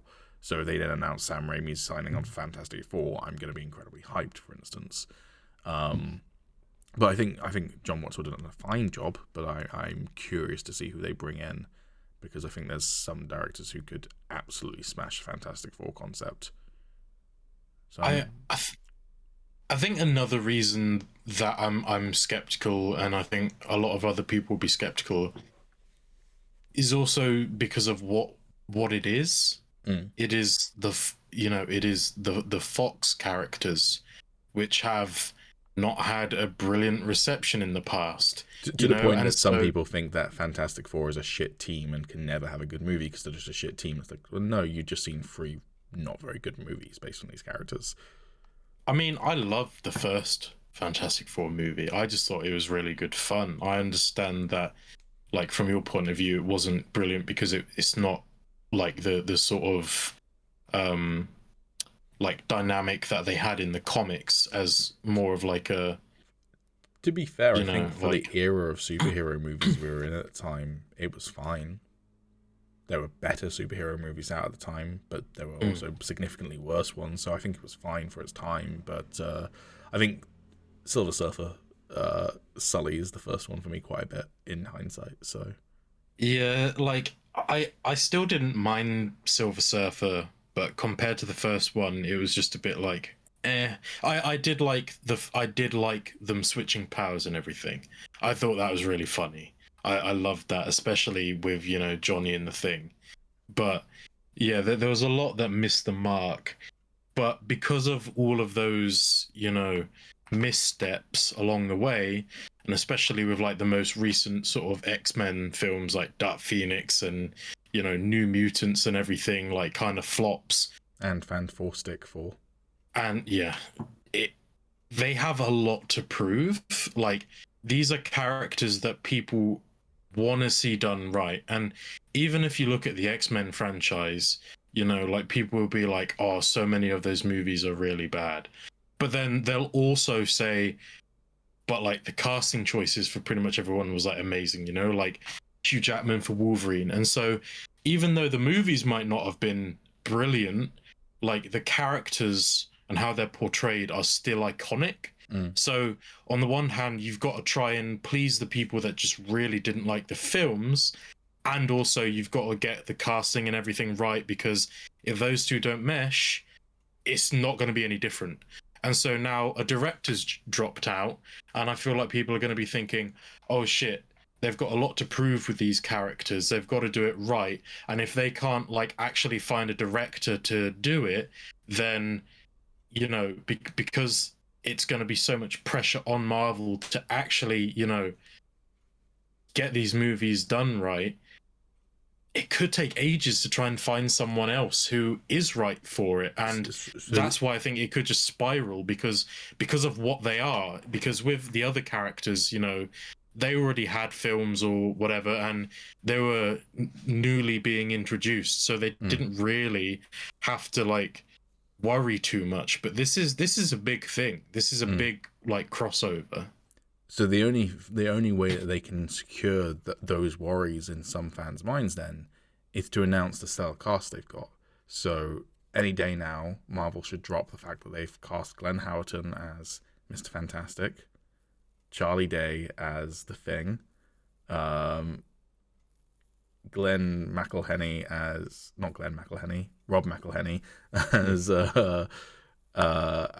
the Human Torch, and I genuinely can't remember who plays Dee off the top of my head, but her as Susan Storm, and then Danny DeVito as Doctor Doom.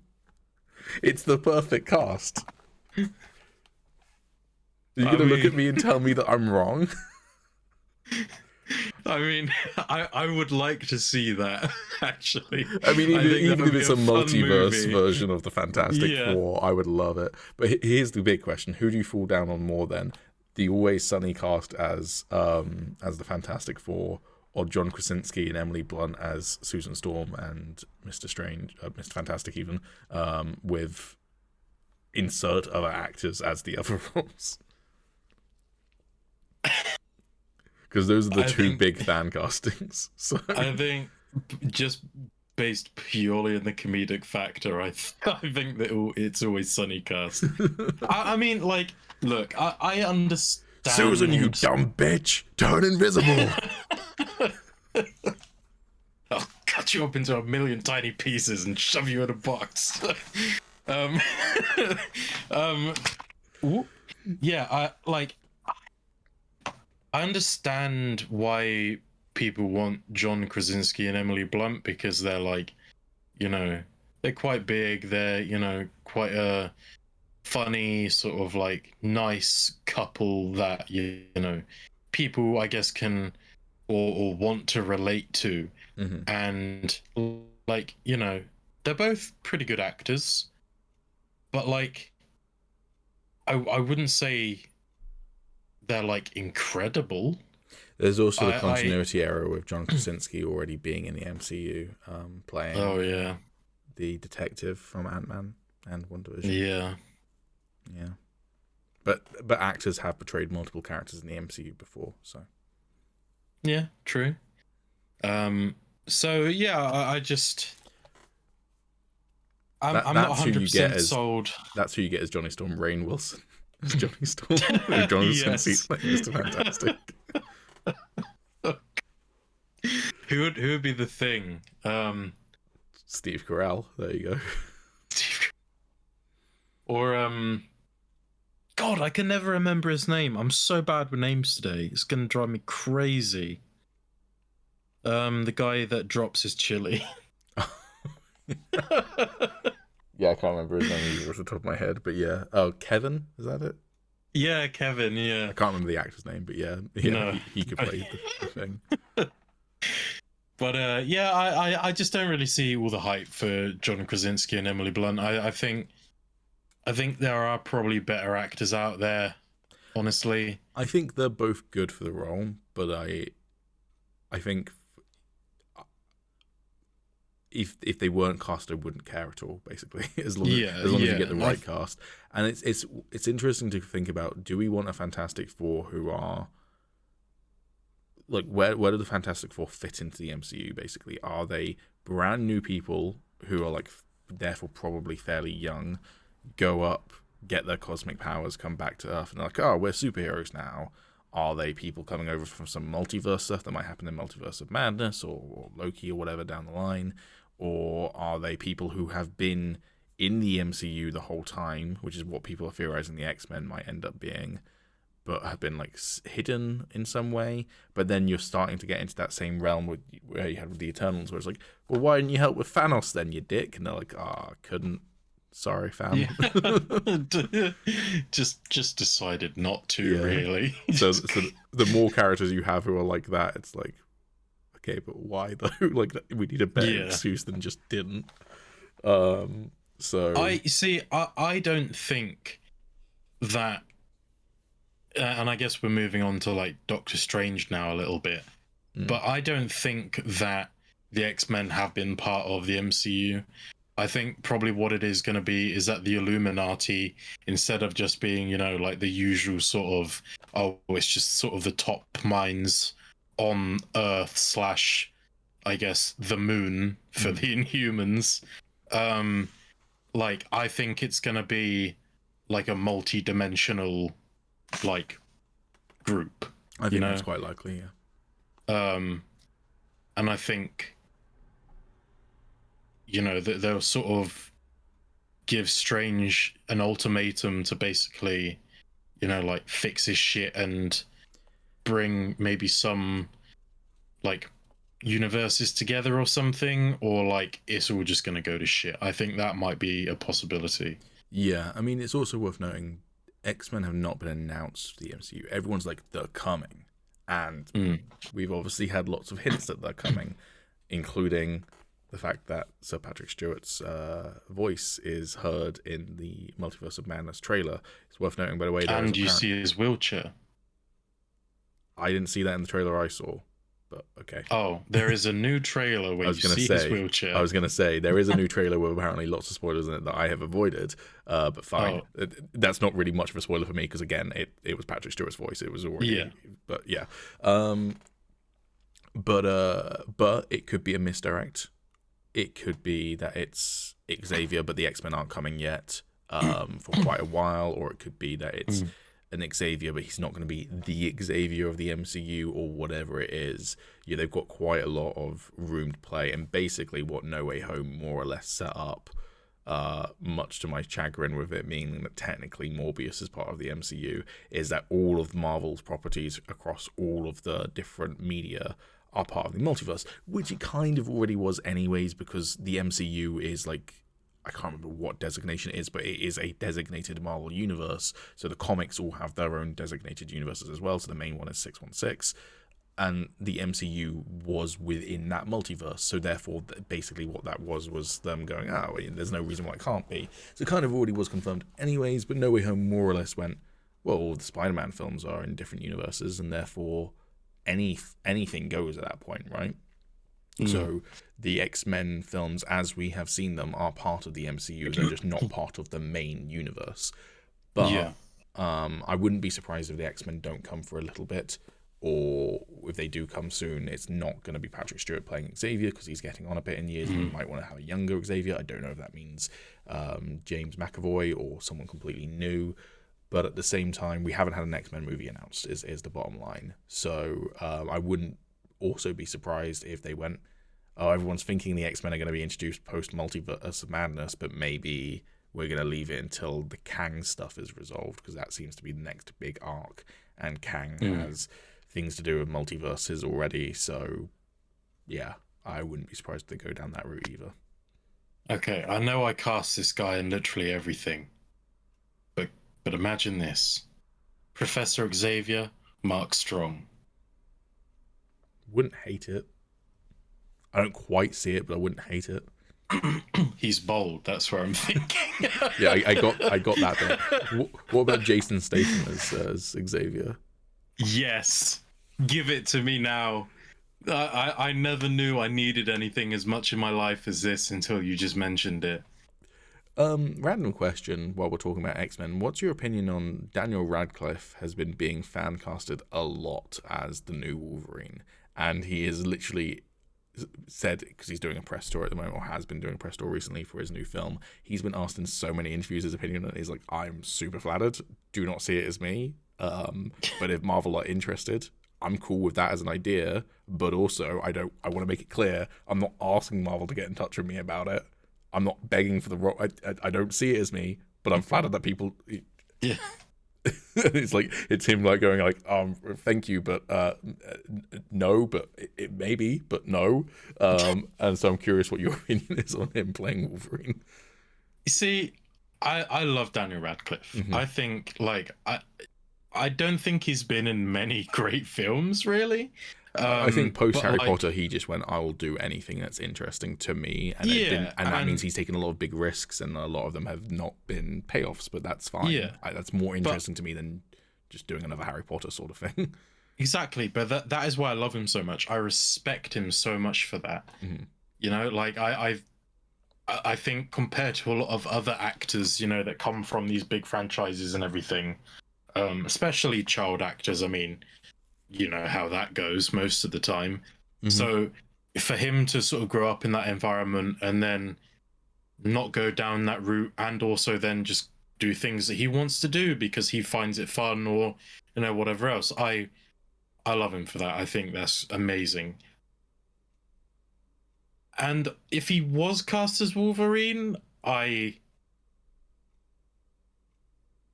wouldn't despise it because I like him.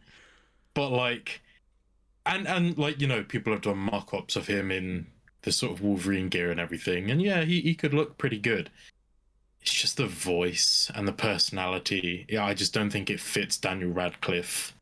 Like, personality-wise, I don't think I've ever seen him do that sort of role, so I have no idea. I can't currently picture it, but yeah, I mean, he's a good actor. Voice-wise, I have seen him do some gruffer voices. He does a kind of not a particularly great American accent, or like it's a very regional American accent that I'm not 100% convinced by, but that might be just because I'm so familiar to Daniel Radcliffe's British voice. But he does do an American deeper voice in a film called Horns, which I quite like. So I've seen Horns. I like that film, but even that type of voice, I just don't think it fits. You know, like, no, that's fair. But like Wolverine, you really want him, you know, sort of like bub. Yeah. We don't talk about the whatever. What's it called? The Colossus move that he's then She-Hulk does it. And he goes, oh, the fastball special. Yeah, we don't talk about the fastball special. I love that. Yeah. Tell you what, cast Daniel Radcliffe as Wolverine, but then get me to dub over his lines. Oh, I can do a Wolverine voice. I don't dare to become Wolverine. But no, I mean, for me, I would be fine with it. But again, I'm like not super on board. But it's an interesting cast. But at the same time, I'm also like, let's just not do Wolverine anytime soon. Because of all the X-Men, I don't care if you recast literally any of the X-Men except for Wolverine, which you're inevitably going to do. But Logan was such a perfect end for that character. Just give him a little bit more time to rest within the like zeitgeist, and then bring in a new Wolverine in like X-Men 2, X-Men 3 sort of territory. Because Wolverine's like this basically immortal character anyways. You can have him be running around in that universe, but us not see him. And also, frankly, because the X-Men movies went, ooh, Hugh Jackman as Wolverine, that fucking rocks. He's a cool character. Let's just zone in on him and make him the kind of the pinpoint of the entire franchise. And then the animated series kind of followed suit. So not so much X-Men the animated series, but I grew up a lot with what was it called? X-Men Evolution, I think was the series that came out when we were kids. So I watched that quite a lot as a kid, and Wolverine was quite often the main character in that as well. It's like so many of the X-Men are cool, just give them a chance to be in the limelight a little bit as well. So I would be totally fine if they announce a new X-Men movie, but Wolverine's not part of it. In fact, I'd prefer that. And then after Wolverine was done, they were like, right, now we need another main character. Okay, Mystique it is. Yep. Well, I think what happened there is they cast Jennifer Lawrence in First Class, which was just before her massive breakout into Hollywood sort of thing, where she was like, she'd been in stuff, but she wasn't A-list Hollywood just yet. And then Hunger Games came out before First Class, but probably after she'd shot First Class, and they were like, she's Hollywood gold now. Mystique is the main character. Because if you watch First Class, she's significant in it, but she's not the main character of First Class. But she very quickly becomes a incredibly important character in every subsequent film. God, I fucking hated Mystique by the end of those films. Yeah, like, and she's absolutely fine in First Class, right? You don't hate her in First Class, really. No, it just, like, I thought, you know, it was cool to explore that character, but, like, she should be a villain. Like, she should not be leading the X-Men. Just no. Like, if you want to lead her, just have Cyclops, and I don't even particularly like Cyclops. Oh, I love Cyclops. Cyclops is my boy. But I don't love him in the movies much, but I love him in the comics. In the movies, he's just a dick. Yeah. But I do like his James Marsden's version of Cyclops. At least with him, they give him stuff to do in those films until they kill him off unceremoniously in the third one, right at the very beginning. But in the first two, he's got stuff to do, and he also has fun banter with Wolverine. Like, yeah, I think he was a good cast, actually. Yeah. I mean, I think most of the X-Men were good casts, really, in the first few films. And then the new actor who portrayed him in, like, not in First Class, but in, was it Days of Future Past where he first appeared, or Apocalypse? Either way, the actor who started playing him in the prequels, I don't think he's bad. I just don't think he's been given anything good to do as Cyclops. No. Which is a shame.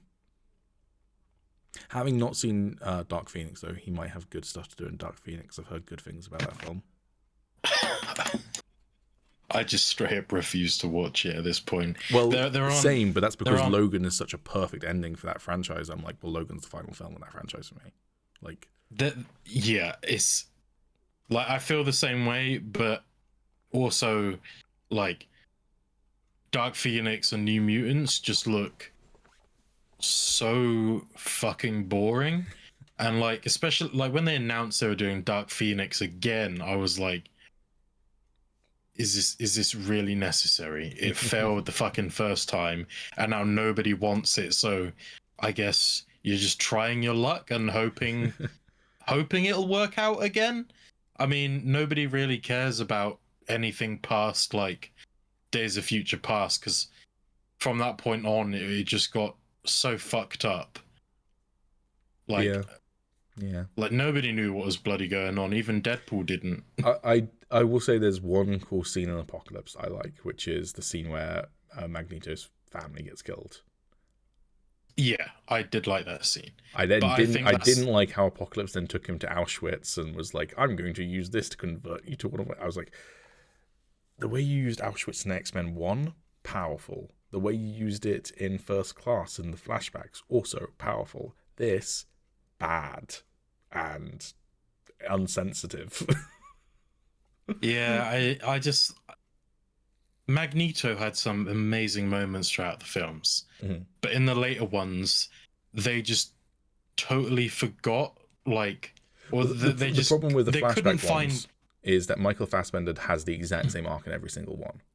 Yeah, exactly. Like, they just kind of, like, forgot that he's actually, you know, capable of doing anything else. It's like, oh, we're just... fucking take everything away from him, and then just make him a bad guy again. Maybe he'll get redeemed at the end. He's a bad guy with redeemable features, though. He's not all bad. Yeah. Yeah. But the one thing as well with the X-Men coming into the MCU is I have no idea how she would fit in this, because presumably they're not going to bring the X-Men into the MCU but have Logan be canon to it. It's presumably not going to be that timeline. But I would love to see Daphne Keane return as X-23. I think she's definitely a phenomenal actor. She chewed up those scenes with Patrick Stewart and Hugh Jackman in Logan, and has continued to do great stuff in the his Dark Materials, which is a TV series. And I would love to see her play X-23, but I don't know whether that means like bring her back when she's like in her 20s as an older X-23, but not the same version. That could work, but I don't really see how you bring her in at the moment, because it's like X-23 appearing before Wolverine's a bit weird, basically. Unless it's the same version, but then you've got all of the other X-Men are dead. If you use Logan as your through line to the MCU, which would be interesting. I think, like, just quickly going back to like Wolverine casting, I think if they did bring him back in, one of my top choices would be, and I can't remember his name, but Clint Eastwood's kid. Yeah, I know who you're talking about. I can't remember his name either. John Eastwood. That's not his name, but no, that is now his name. We have officially renamed him. He is gonna have to go and change all of his passport, birth certificate. He's gonna have to, get it legally changed to John Eastwood. But yeah, I think he would be a pretty good casting choice. Again, he's going to be pretty tall, but I mean, I don't really think that's much of an issue. I don't care about tall Wolverine personally. It doesn't bother me, but I do understand why 5-foot fuckall people like Tommy care about having short person representation in their movies. I mean, they've got Tom Holland, but they try and hide Tom Holland being short as much as possible in the Spider-Man films. I mean, I think the problem with that, though, is kind of a double-edged sword. It's like, sure, okay, they want, shorter people to have more roles in films. But then to cast them as, like, a beast-like character who, True. Like, that's a valid point. So, yeah, I feel like maybe it's just safer just to, cast the person that's good for the role rather than go for the height alone. Maybe that's why they cast an Australian as Wolverine originally, was they were like, oh, well, let's go for the savage beast. We're kidding. We love Australians here. We don't love your country because it's filled with all of the awful creatures of the world, but we love your people. Is that fair? Is that not offensive to say that I hate the country because of the snakes, but I'm alright with them as people? Sure. I've never met an Australian who I haven't thought was an absolutely lovely person, but I would never want to set foot in Australia. It's like that whole country is just like a big red X on the map for me, because I'm just like snakes, scorpions, poisonous spiders, kangaroos that punch you in the face. Mostly the snakes, that's the big one I have an issue with, but all of the rest are also not great. I would like to go to Australia, but I would only go if they invented a 100% impenetrable suit of armor that is also flexible and lets you just go about your daily life and doesn't overheat while you're in Australia. Yeah. So I feel like that's kind of a long way to go. Yeah, I mean, this might offend Australians. I will happily go to New Zealand because I've also heard that New Zealanders are lovely. I know they're not the same people, and that might offend Australians for me to even compare the two, but it's close. And you can, if you want to meet us, if we one day do a Higgledy Piggledy podcast Australian meetup, we'll do it in New Zealand because you can just sail over. Oh, we're going to get cancelled for that. Cool. Final bit of news. This happened today, which again, we're hot on the money, except for by the time this is uploaded, it will be a couple of days old, but at least it's not a whole week old. Square Enix have sold, or are selling, they haven't finalized the deal yet, but they're in the process of selling the deal. You know what I'm trying to say, words. The studios that make Tomb Raider, Deus Ex, and Thief, one of my favorite game franchises of all time, although I didn't love Square Enix's Thief, to a company called Embracer, I believe their name was. Embracer are known, amongst other things, for doing owning THQ and such like. So they're like an owner of lots of big companies already. But yeah, this was an interesting bit of news to drop today. I don't really have a race in this horse because I haven't played Deus Ex, Thief, and I've only played a tiny little bit of the first Tomb Raider reboot. Mm-hmm. So I don't like really have an opinion on it, but I mean, if you know, if like I just quickly reading through the article, it says like they were neglecting Deus Ex and whatever. I mean, if fans of those games end up getting, new entries into the franchises that are really good, then I am happy for them. And if it's really bad, then I am sad for them. So here's the situation with those games. So you've got the Tomb Raider reboots, which I think the original one, the one you've played, is decent. It's tonally quite off from Tomb Raider, but it's also like a gritty reboot. Rise of the Tomb Raider, I think, was the next one, is much closer in tone to the originals, although still not there. It kind of balances the two quite nicely and is a fun game. And then Shadow of the Tomb Raider, I think, isn't as good story-wise, but it's still a fun Tomb Raider game. I wish they would get to a point where it's that fully middle ground between the two, where you want it to be a more realistic take on the character, but also give us the dual pistols at the very least, that sort of thing.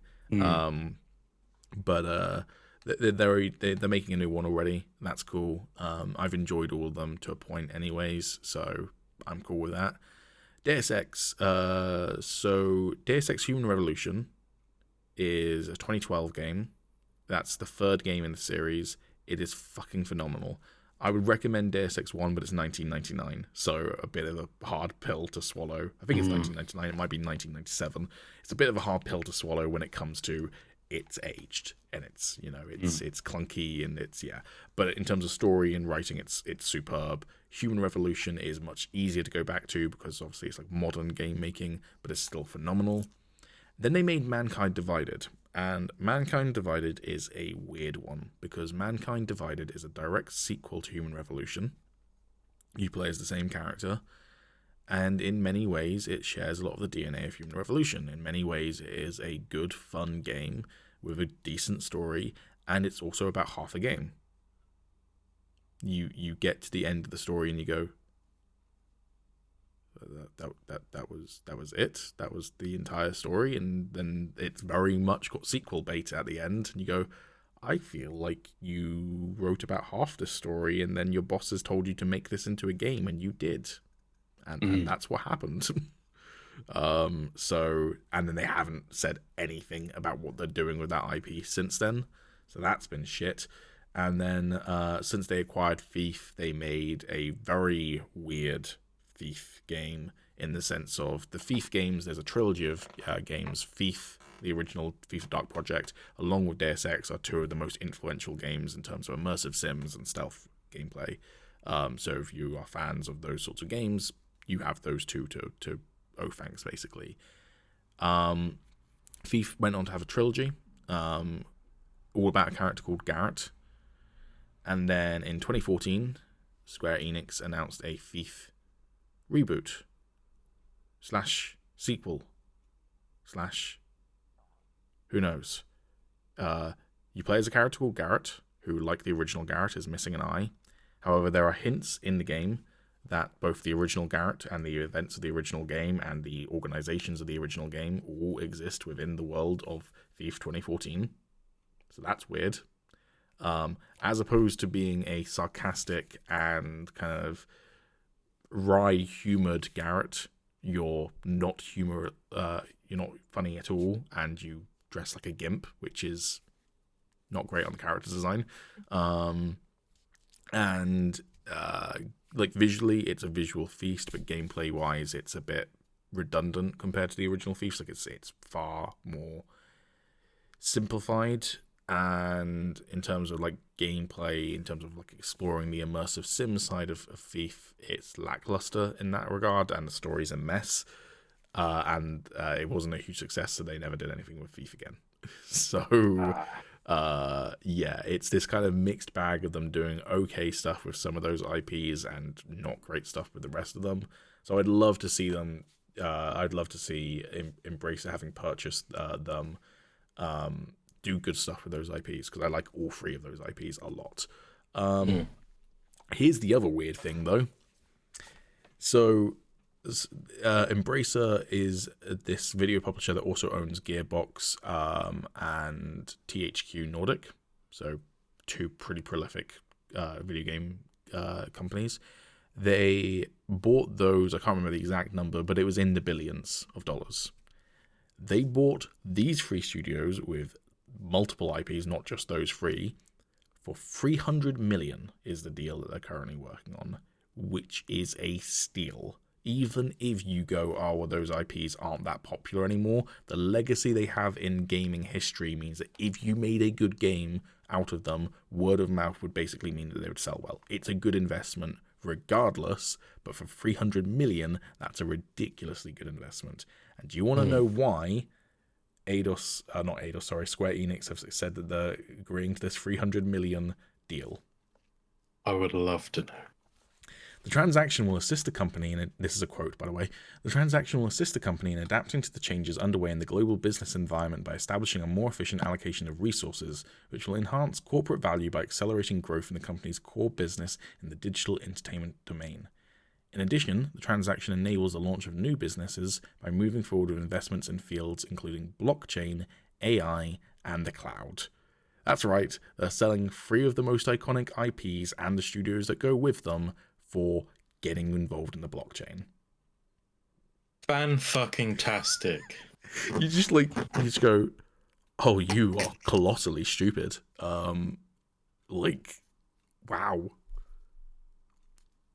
Just wow. I don't know if I mentioned this on the podcast or not.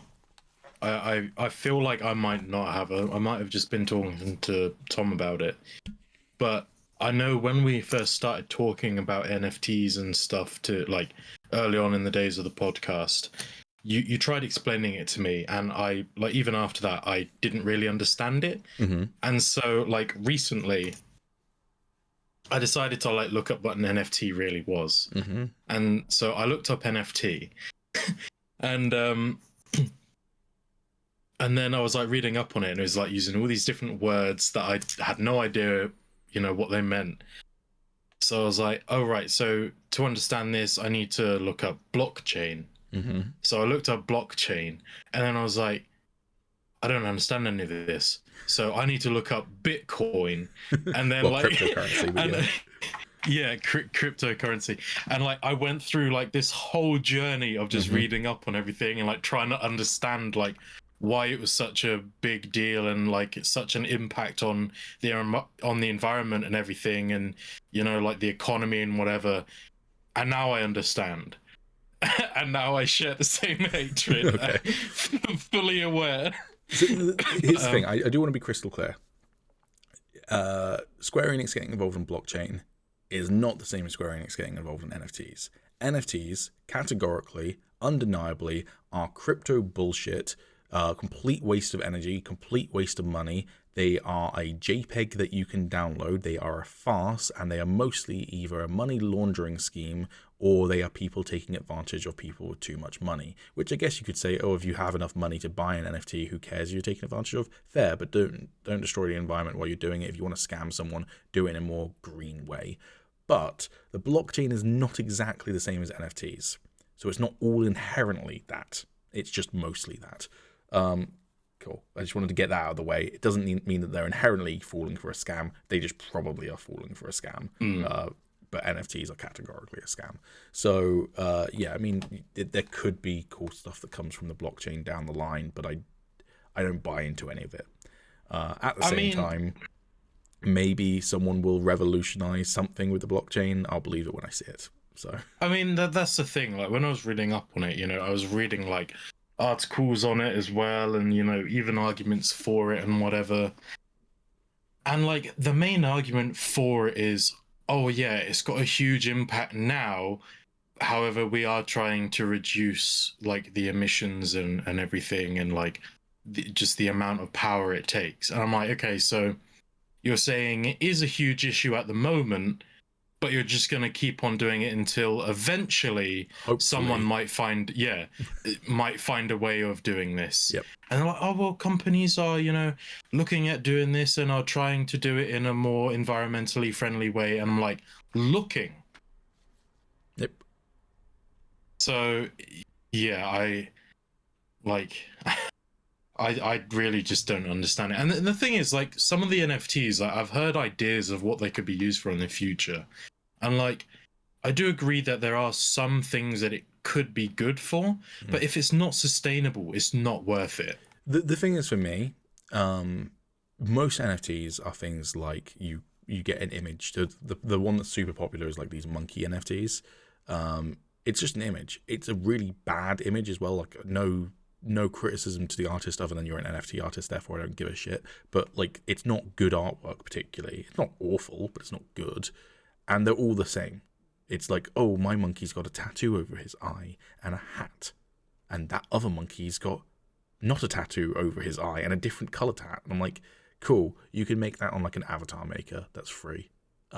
And if I want that picture of your monkey, I can right click and save. And you'll go, oh, well, it's not really yours though, because my name's attached to it on the blockchain. Doesn't matter, because if I want to use it, I can use it. Like, yep. And if you want to one day try and copyright strike me for it, you could potentially when law catches up to it, and I'll stop using it. No skin off my back, because I downloaded it for free. I didn't pay hundreds of thousands of dollars for it. So that side of it is completely stupid. Then you hear people talk about some of the ways it could be used. For instance, NFTs in gaming, which, to be clear, NFTs in gaming will not work, because if a game company wants to develop a gun for their video game and sell it as an NFT, so you can buy the skin for that gun in that video game, and then you want to take it over to another video game, it's not going to be transferable into that other video game, because that other video game might be on a different engine. It's going to use different texture packs. It's going to use different lighting. It's going to use different modeling. It's going to be a completely different system. The only way to ensure it will work flawlessly in the other game is for the other game to make the exact same gun skin for their game for no money, because you bought it as an NFT from the first video game company. So it doesn't make any sense for them to do it, so they won't. So it won't be transferable. But even if it was, like Ubisoft did NFTs in Ghost Recon Breakpoint, where you could get like a helmet with your name on it. Okay, why don't you just let me do that for free? Or if you want to charge me for it, charge me with real money, not NFT cryptocurrency bullshit. There's no reason for it to be cryptocurrency. There's no reason for it to be an NFT. There's no reason for it to involve the blockchain and use a bunch of energy. But also, if you didn't want to be a money-grabbing scumbag company, you could literally just allow me to type in my name on the helmet in-game as a cosmetic, so that when I'm playing with my friends, they can see my name on the back of my helmet. Like, it's that simple. So there's literally been no point where I can see NFTs ever having any purpose. The cryptocurrency stuff, I don't know enough to know categorically that it will never have any use, but I still don't see any use in it. The only thing that I can see with cryptocurrency and the blockchain is that people go, oh, well, it's decentralized money. So it's not dependent on, the pound sterling or the US dollar or whatever. Okay. Instead, it's dependent on the value there's still an exchange rate. Yeah, though. exactly. Like, it's still dependent on another market. It's just not based in the country. So I guess, sure, if war breaks out there, it's not going to affect the cost of Ethereum. Sure, but if people aren't buying Ethereum, it's still it's still affected by stuff, just not necessarily tied to countries and their ongoing politics. So, I mean, I guess it depends, because like when I was looking it up, I was really struggling to see the point of it. And I was like, it's literally someone just decided, I want to make a currency. And the way that they're going to get this currency is by doing algorithms on a computer. Mm-hmm. Like, to me, that in itself is a ridiculous idea. However, in the beginning, when there wasn't, like, the ability to actually buy the cryptocurrency because it didn't exist, like, the only way you could get Bitcoin is if you mined it yourself. Mm-hmm. And then you could pay for goods using it, and then you have that trade. But then they introduced, people were like, oh, but I want to buy Bitcoin with actual money. Mm-hmm. So then it's no different from anything else. Mm-hmm. Because even if like someone else is like, oh, I want like however many Bitcoin for this product, those Bitcoin were probably still purchased using a different currency. Yep. So like So what when it's you used give for a over lot that Bitcoin, and the item that you're buying with that Bitcoin, is also available in real money. yeah, exactly. Most of the time. So like it's But just another step for no reason. No, but you're missing one thing that Bitcoin and other cryptocurrencies are used for a lot, which is money laundering. Well, there's that. Yeah. So there is a reason for it, money laundering. But also, I can't remember if it was the creator of Bitcoin or the creator of NFTs. It was one of the two. The creator of it decried what it's being used for and was like, it was a mistake. So, like, that kind of tells you everything. But no, if you want to see something really just like through the uncanny valley, just like fucking weird, there is a Jimmy Fallon interview, I think it's with Paris Hilton, where they're talking about their NFT apes, and it literally, you're like, has someone brainwashed you two, or is someone pointing a gun at you just off camera? Because those are the only two reasons to explain why the fuck you're talking about this, and so enthusiastically. It makes no sense. The only like realistic reactions I've seen of celebrities talking about NFTs is either people decrying it, like Keanu Reeves, that makes sense, or it's people who are just like, I got given one. So like Tom Holland mentioned he had an NFT in an interview once, and he was like, yeah, I got given it as a Christmas present, and he just said it as an offhand remark, and I was like, I feel like behind your offhand remark, you were like, when you got given it as a Christmas present, you're like, I don't mean to be ungrateful, but what the fuck is this? Like, well, it's funny you should say that, actually, because I can't remember if it was like a DC or a Marvel thing, but I got given an NFT of a comic, or like the art of the cover art of a comic. Yeah. And I feel shit for even having that. like I literally don't even know how to access it or where it was anymore. But like even knowing that it is in my possession, I'm just like, I just don't want it.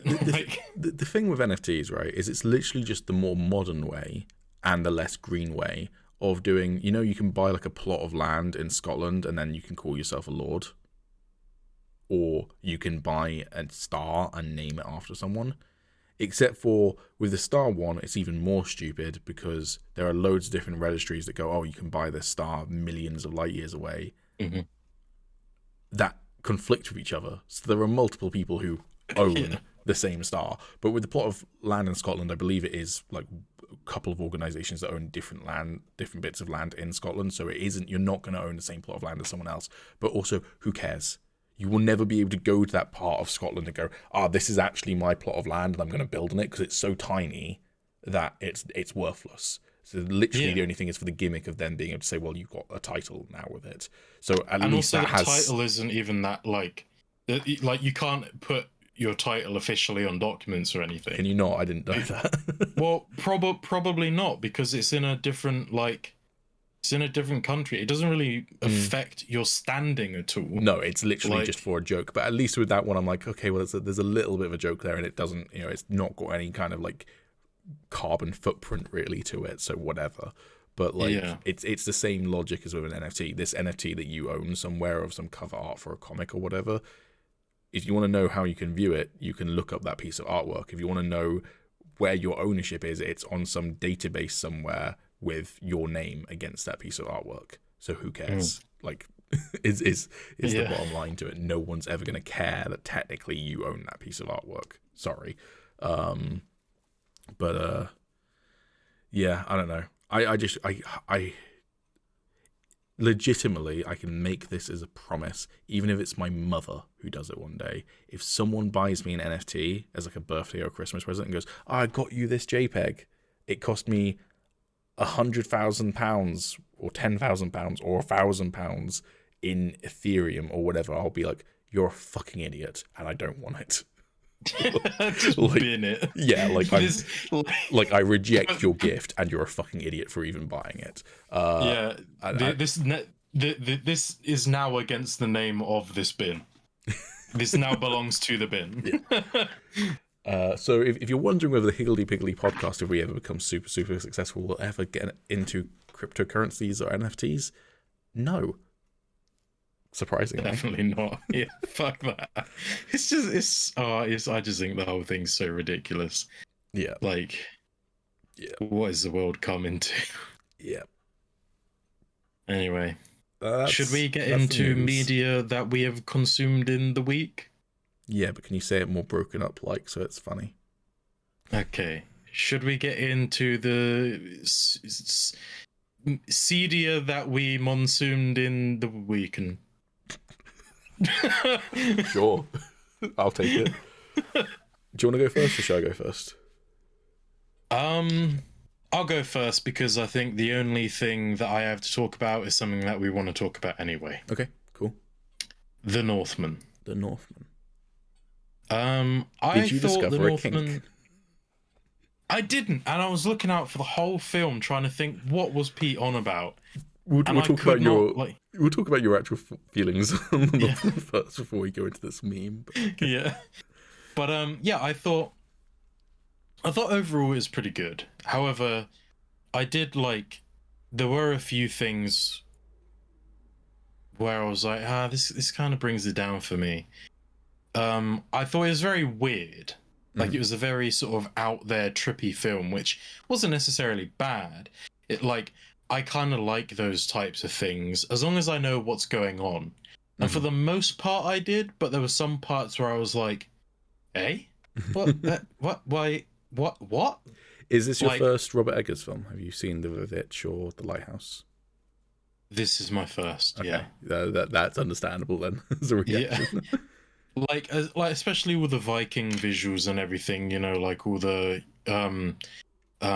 like all the godly stuff, like riding away on Valkyries and, you know, like the ravens and everything. Real quick, no spoilers at the moment other than what's in the trailer. We might talk about spoilers later, but at the moment let's just stick to what's in the trailer, which what you've said is all in the trailer. So Yeah.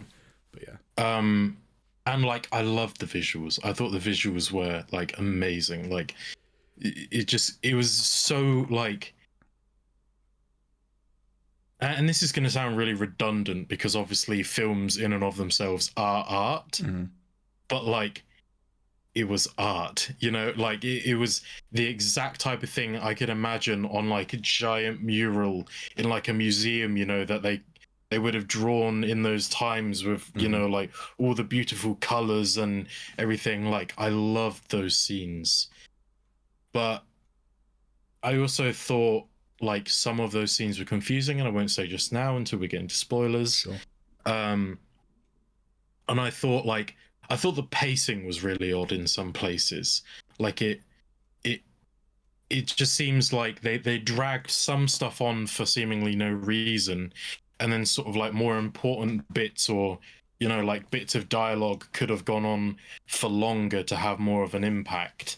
And like because of that, I thought some bits of the film were quite boring. Like I kept looking, like I went to see it with my mother.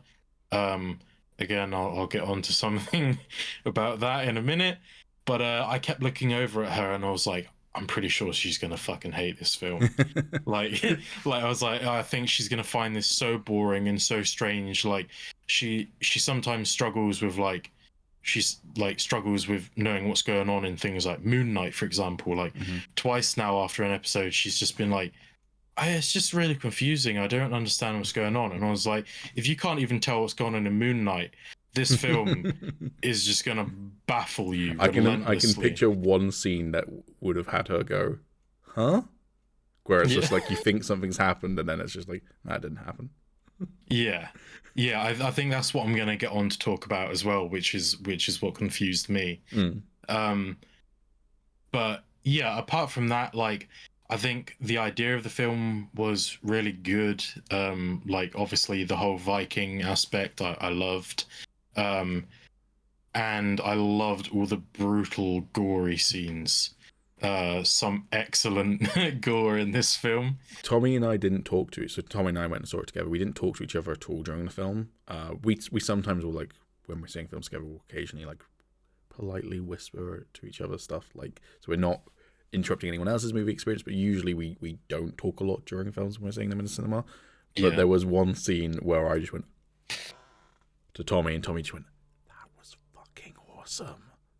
Yeah, there was a scene with that with my mum actually. I wonder if it will be the same scene. I imagine it might be, but we'll get to it in spoilers. But yeah, no, I think it's a really good film. I would put it like in terms of score, I'd give it like an 8, maybe an 8.5 out of 10. So like it's not mind blowing. Tommy asked me like, "Oh, what would you prefer, the Batman or this?" And I went, "I think this is probably in some ways maybe a better film than the Batman, but I prefer the Batman." And I think that's a fair thing to say.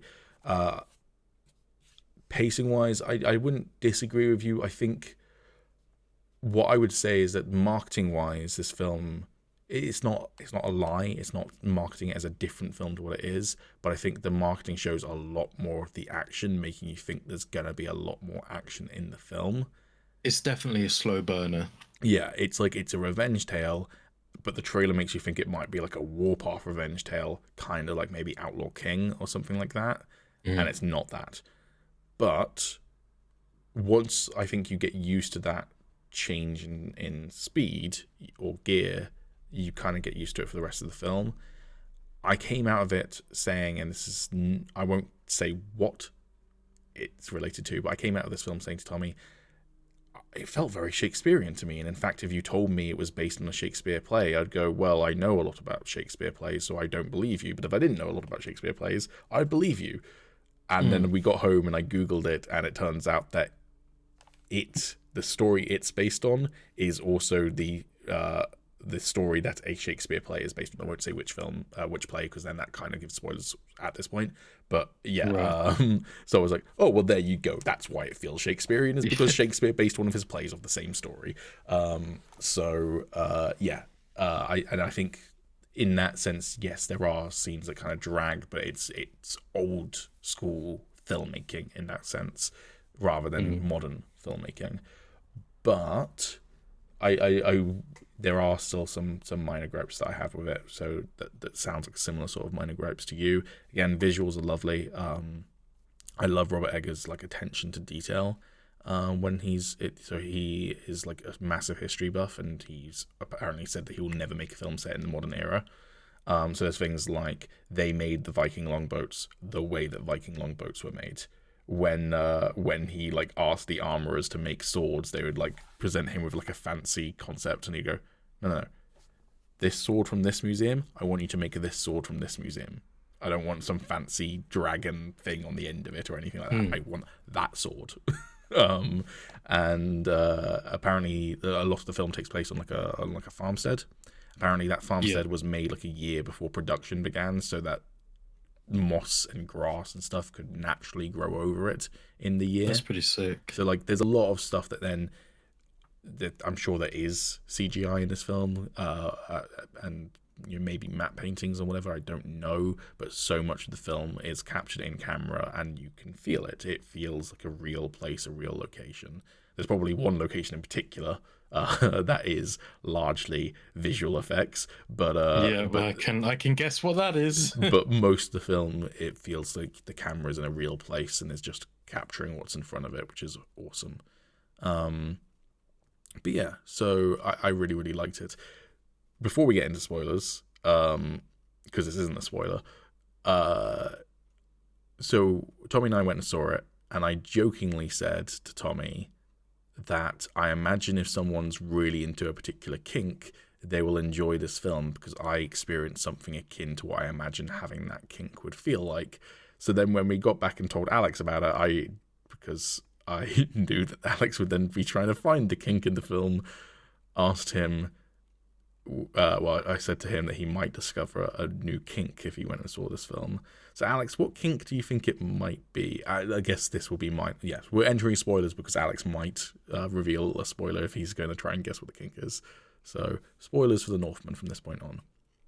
Okay, so if it isn't the scene that I'm thinking about, which would be a truly god-awful kink to have, then yeah, I genuinely don't know. I mean, maybe being bound and gagged.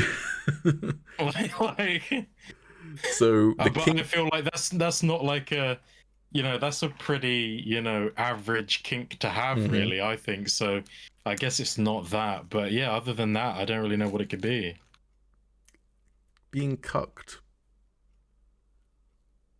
Because I was watching this film with Alexander Skarsgård, rippling muscular man, 8-pack, shirtless, covered in sweat, covered in blood, covered in mud, just butchering people, and then he gets to have sex with someone who's really, really attractive, and he's just being badass, and he's got a cool voice, and he's having sex, and he's killing, and I just went, I just looked down at my body and just went, I've never felt like less of a man. I feel so emasculated watching this. And that's probably what being a cuck and watching your partner being fucked by someone else feels like, is just going. And I didn't personally, I enjoyed the film, but I didn't enjoy the feeling of being emasculated, but some people might, in which case they'll really love this film. So that was the kink that I was wondering whether you would experience. Yeah, no, I can't say I quite picked up on that. No cucking for me, I'm afraid. No. Did you feel emasculated, or did you not? Not really. I was just more jealous. Well, that's kind of what I mean. Yeah, I mean, less emasculated, more just like if only. Yeah. If only I had a personal trainer and way more commitment and was being paid for it and stuff. But, spoilers then for the Northman going forward. So yeah. So the Shakespeare play that was also based on the same. So the story of this film is based on a Viking legend of King Amleth, which Shakespeare was inspired by to write Hamlet. So that's why it feels incredibly Shakespearean, is because it's basically Hamlet, but it's based on the source material for Hamlet rather than Hamlet itself. And I think once you realize that, a lot of it does feel like a Shakespeare play. In particular, most of it's set in one location, which you can totally imagine that being performed on stage, sort of thing. And also like the different acts. Mm-hmm. Yeah, definitely. So the film is literally broken down into acts, with title cards and everything.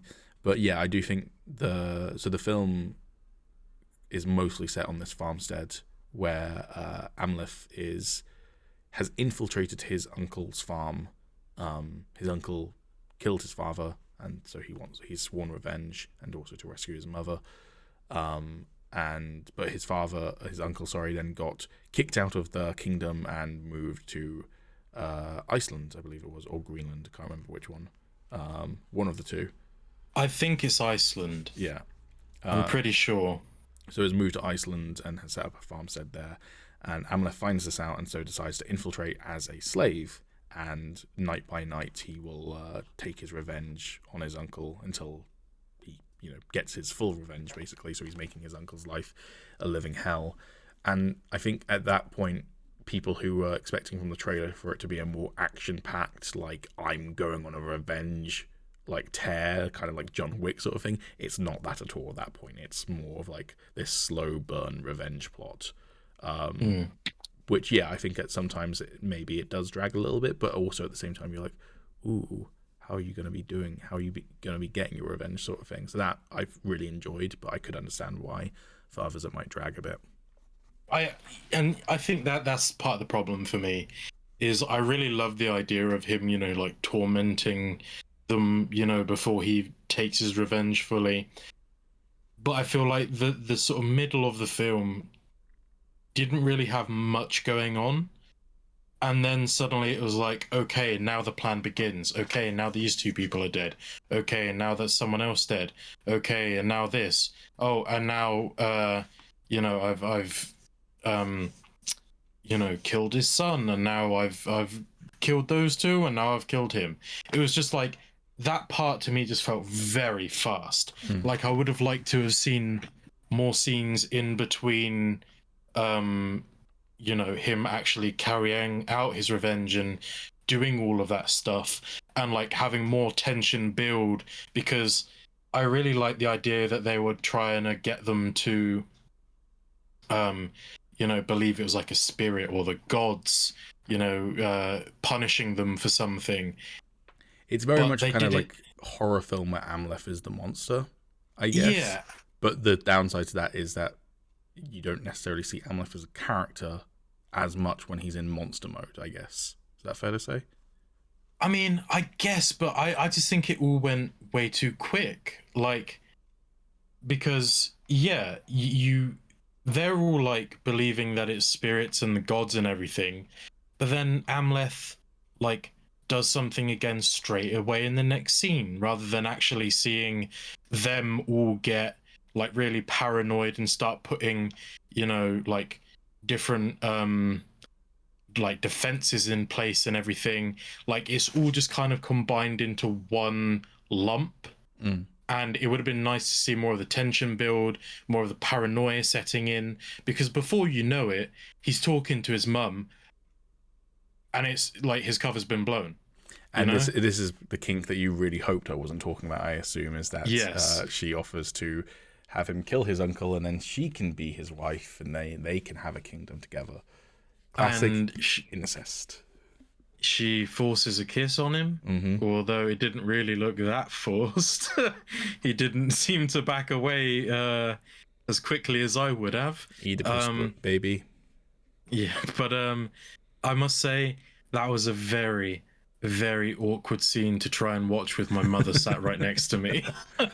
It's interesting as well because I didn't predict the incest angle, but I 100% predicted that she was in on it. Because me too. Very early on in the film, the uncle, like the father and the uncle come back from a Vikinger, going around doing Viking stuff. They've got slaves or whatever, and the uncle's late to the like feast to celebrate their return. And when he shows up, the king offers to have him drink from his horn, and then the wife of the Amleth's mother comes in and goes, "No, drink from my horn instead." And the uncle drinks from her horn. I was like, you're in on the plot. Because the trailer, you know that the father's going to end up dead and the mother's ending up being captured by the uncle. You know all that from the trailer already. So in that scene, I was like, yeah, mum's in on the plot. I mean, I had my suspicions right from the very start because, I've seen films like this before. It's often like a trick they pull. Yeah. But well, I mean, it's basically Hamlet, and Hamlet's been adapted into so many films, including ones that aren't supposedly Hamlet. Lion King is basically Hamlet, not that the Lion King, from memory, has Simba's mother sleeping with Scar. I don't remember that bit to Lion King, but it's a plot that you're very, very familiar with. So yeah, exactly. But I didn't it wasn't 100% confirmed for me until literally just after the goblet bit, where Hamir came in and was like, "Oh yeah, he's boning your wife." Like at that point, I was like, "Oh yeah, she's in on it." Willem Dafoe's not in it as much as some people might have hoped, but there is a great scene with Willem Dafoe's shriveled head and Amleth, like it's a guy, like I don't know, shaman or whatever, with Willem Dafoe's character's shrunken head in his lap, and Amleth addresses his question to Willem Dafoe's character, and he goes, "You'll have to say it to me, boy, because I didn't give him his ears," or something. It's just that's a great line. So the scene where you looked over at your mum, was it him shoving his sword through Noseless Man's face? Oh yeah. Yes. Okay, cool. Maybe that was some good shit. Yeah. But no, I think it's a really cool film. It's a really fun film. You should absolutely go see it. I also another film I want to try and see soon is Everything Where All at Once or something. I can't. It's a new film that's getting a lot of praise. Which is also like an indie original concept, but it's got a complicated title that I can't remember the name of. Everything Everywhere All at Once, I think is the name. There we go. Everything Everywhere All at Once, which seems like another kind of crazy wild ride. So I want to try and see that. But yeah, I would highly recommend The Northman just because it's an indie film, and so that those films need support so that people can keep on making big budget films that are not Marvel or DC. Or sorry to just interject something literally while you've just wrapped up, but I was gonna say, the scene that really confused me more than anything else, and I think this is one you were talking about earlier, the Draugr was scene? when I was like, what just happened? Am I imagining? Is that a bug in my room? There is a bug in your room. Where did that motherfucker go? We're gonna have to wrap up because Alex is gonna lose his mind. Yeah. I don't know whether he did or didn't fight the Draugr, in the sense of, like, I don't think he physically fought the Draugr, but was it a hallucination? Was it the Draugr kind of attacks you in your mind or whatever? Is it like a moral fight rather than a physical fight? But I also don't think it necessarily matters. I really like the tone that Robert Eggers takes for a lot of his films, but there are other stories that do this where it's like you see things from the character's perspective, not from a objective third-party perspective, which most films are subjective in their viewpoint anyways. But I like films that don't tell you whether magic is real or not. So you're watching The Northman. Is magic real? Are the gods sending Amleth on his quest? Are the ravens his father, or are the ravens Odin, or are they just ravens? Is he hallucinating? There's shitloads of them, or is it? You don't know where that line is, but because the characters believe the stuff that is happening around them is the gods, it is fate, it is mystical. That's what the film presents, but it might not be. So it might be that he drops into the Draugr's tomb and he imagines that there's going to be this big struggle to claim the sword, but none of it actually happens and he's just able to claim the sword. Or maybe the Draugr attacked him in his mind, or whatever. But at the same time, we've then got, so the sword he gets is supposedly magical and thirsts for blood, but can't be unsheathed during the day. And he physically can't unsheath it during the day, which presumably is actual magic at that point, because it wouldn't just be him being like, well, they told me I couldn't unsheath it during the day, so I won't let myself. That doesn't really make sense. So it probably is. And also another guy tries to unsheath it during the day and he can't. True. So, but I like that line where you're like, I don't really know what is really, because you're always viewing it from a unreliable narrator, essentially, which is I like that style of doing magic in historical context. And another project that I really like that does it, I've recommended it before on the podcast, I'm pretty sure, the TV show Taboo, featuring Tom Hardy, is similar, because you don't know whether Tom Hardy's character James Delaney has mystical voodoo powers or whether he's just insane. You have no idea. So yeah, should we stop the Northman so that you can deal with the bug as soon as possible? yeah, if you wouldn't mind. Quickly It's gonna drive me nuts. Quickly give it a score out of 10, though. I'd give it a 7. Okay. Simply because, like, of those, gripes I had with it. And I think, honestly, if I went back and saw it a second time, I'd probably give it a higher score. Especially now that I've had time to process it all. But yeah, until then, I'll give it a 7. I think most films benefit from a second viewing anyways these days. I fail to think of a single film that I've not enjoyed a second time more than the first time, even if I've enjoyed it the first time. Just because I think the first time you kind of almost let it wash over you a little bit, and the second time you're able to be a bit more analytical in a sense. So, but yeah, I would go with an 8, maybe an 8.5. Cool. Anything else that you've consumed in media in the week?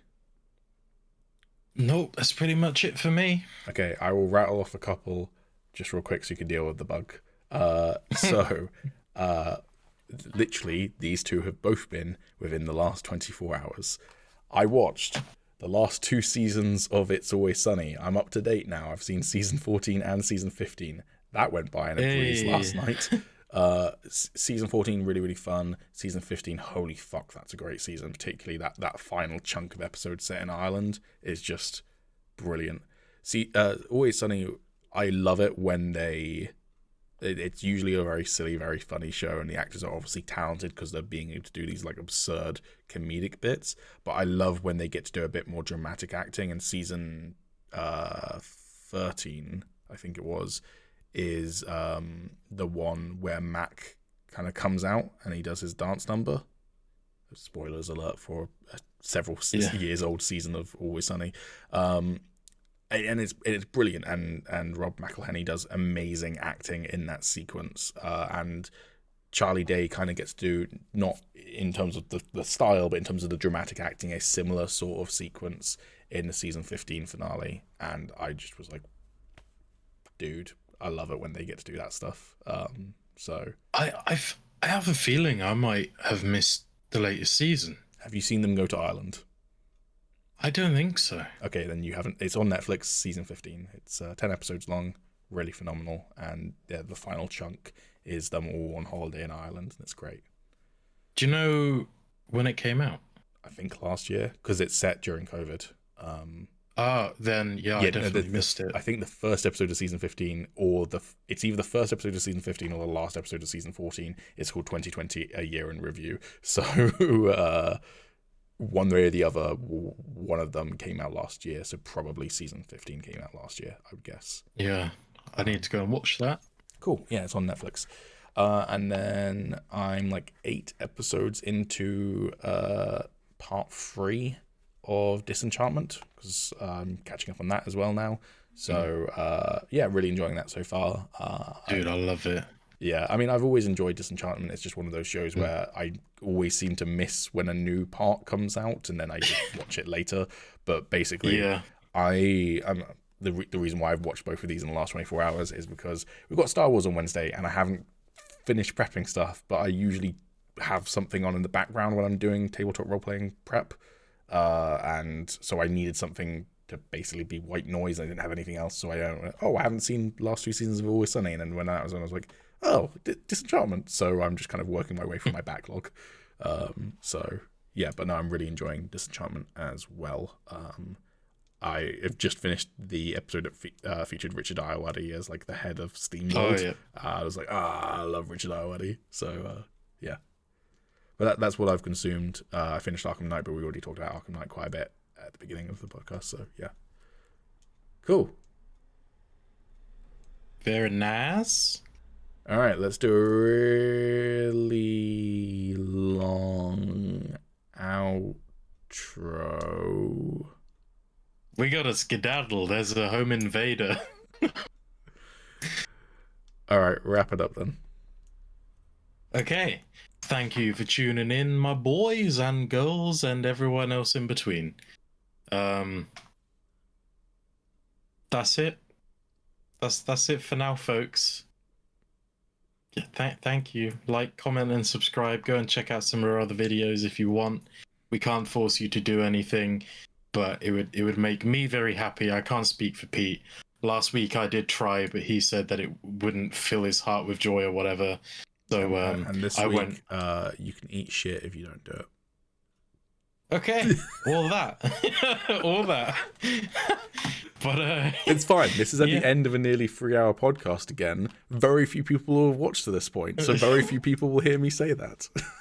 So look out for the shorts where I include it. Fair. Well played. All right. Cool. Thanks everyone. Goodbye. Bye-bye.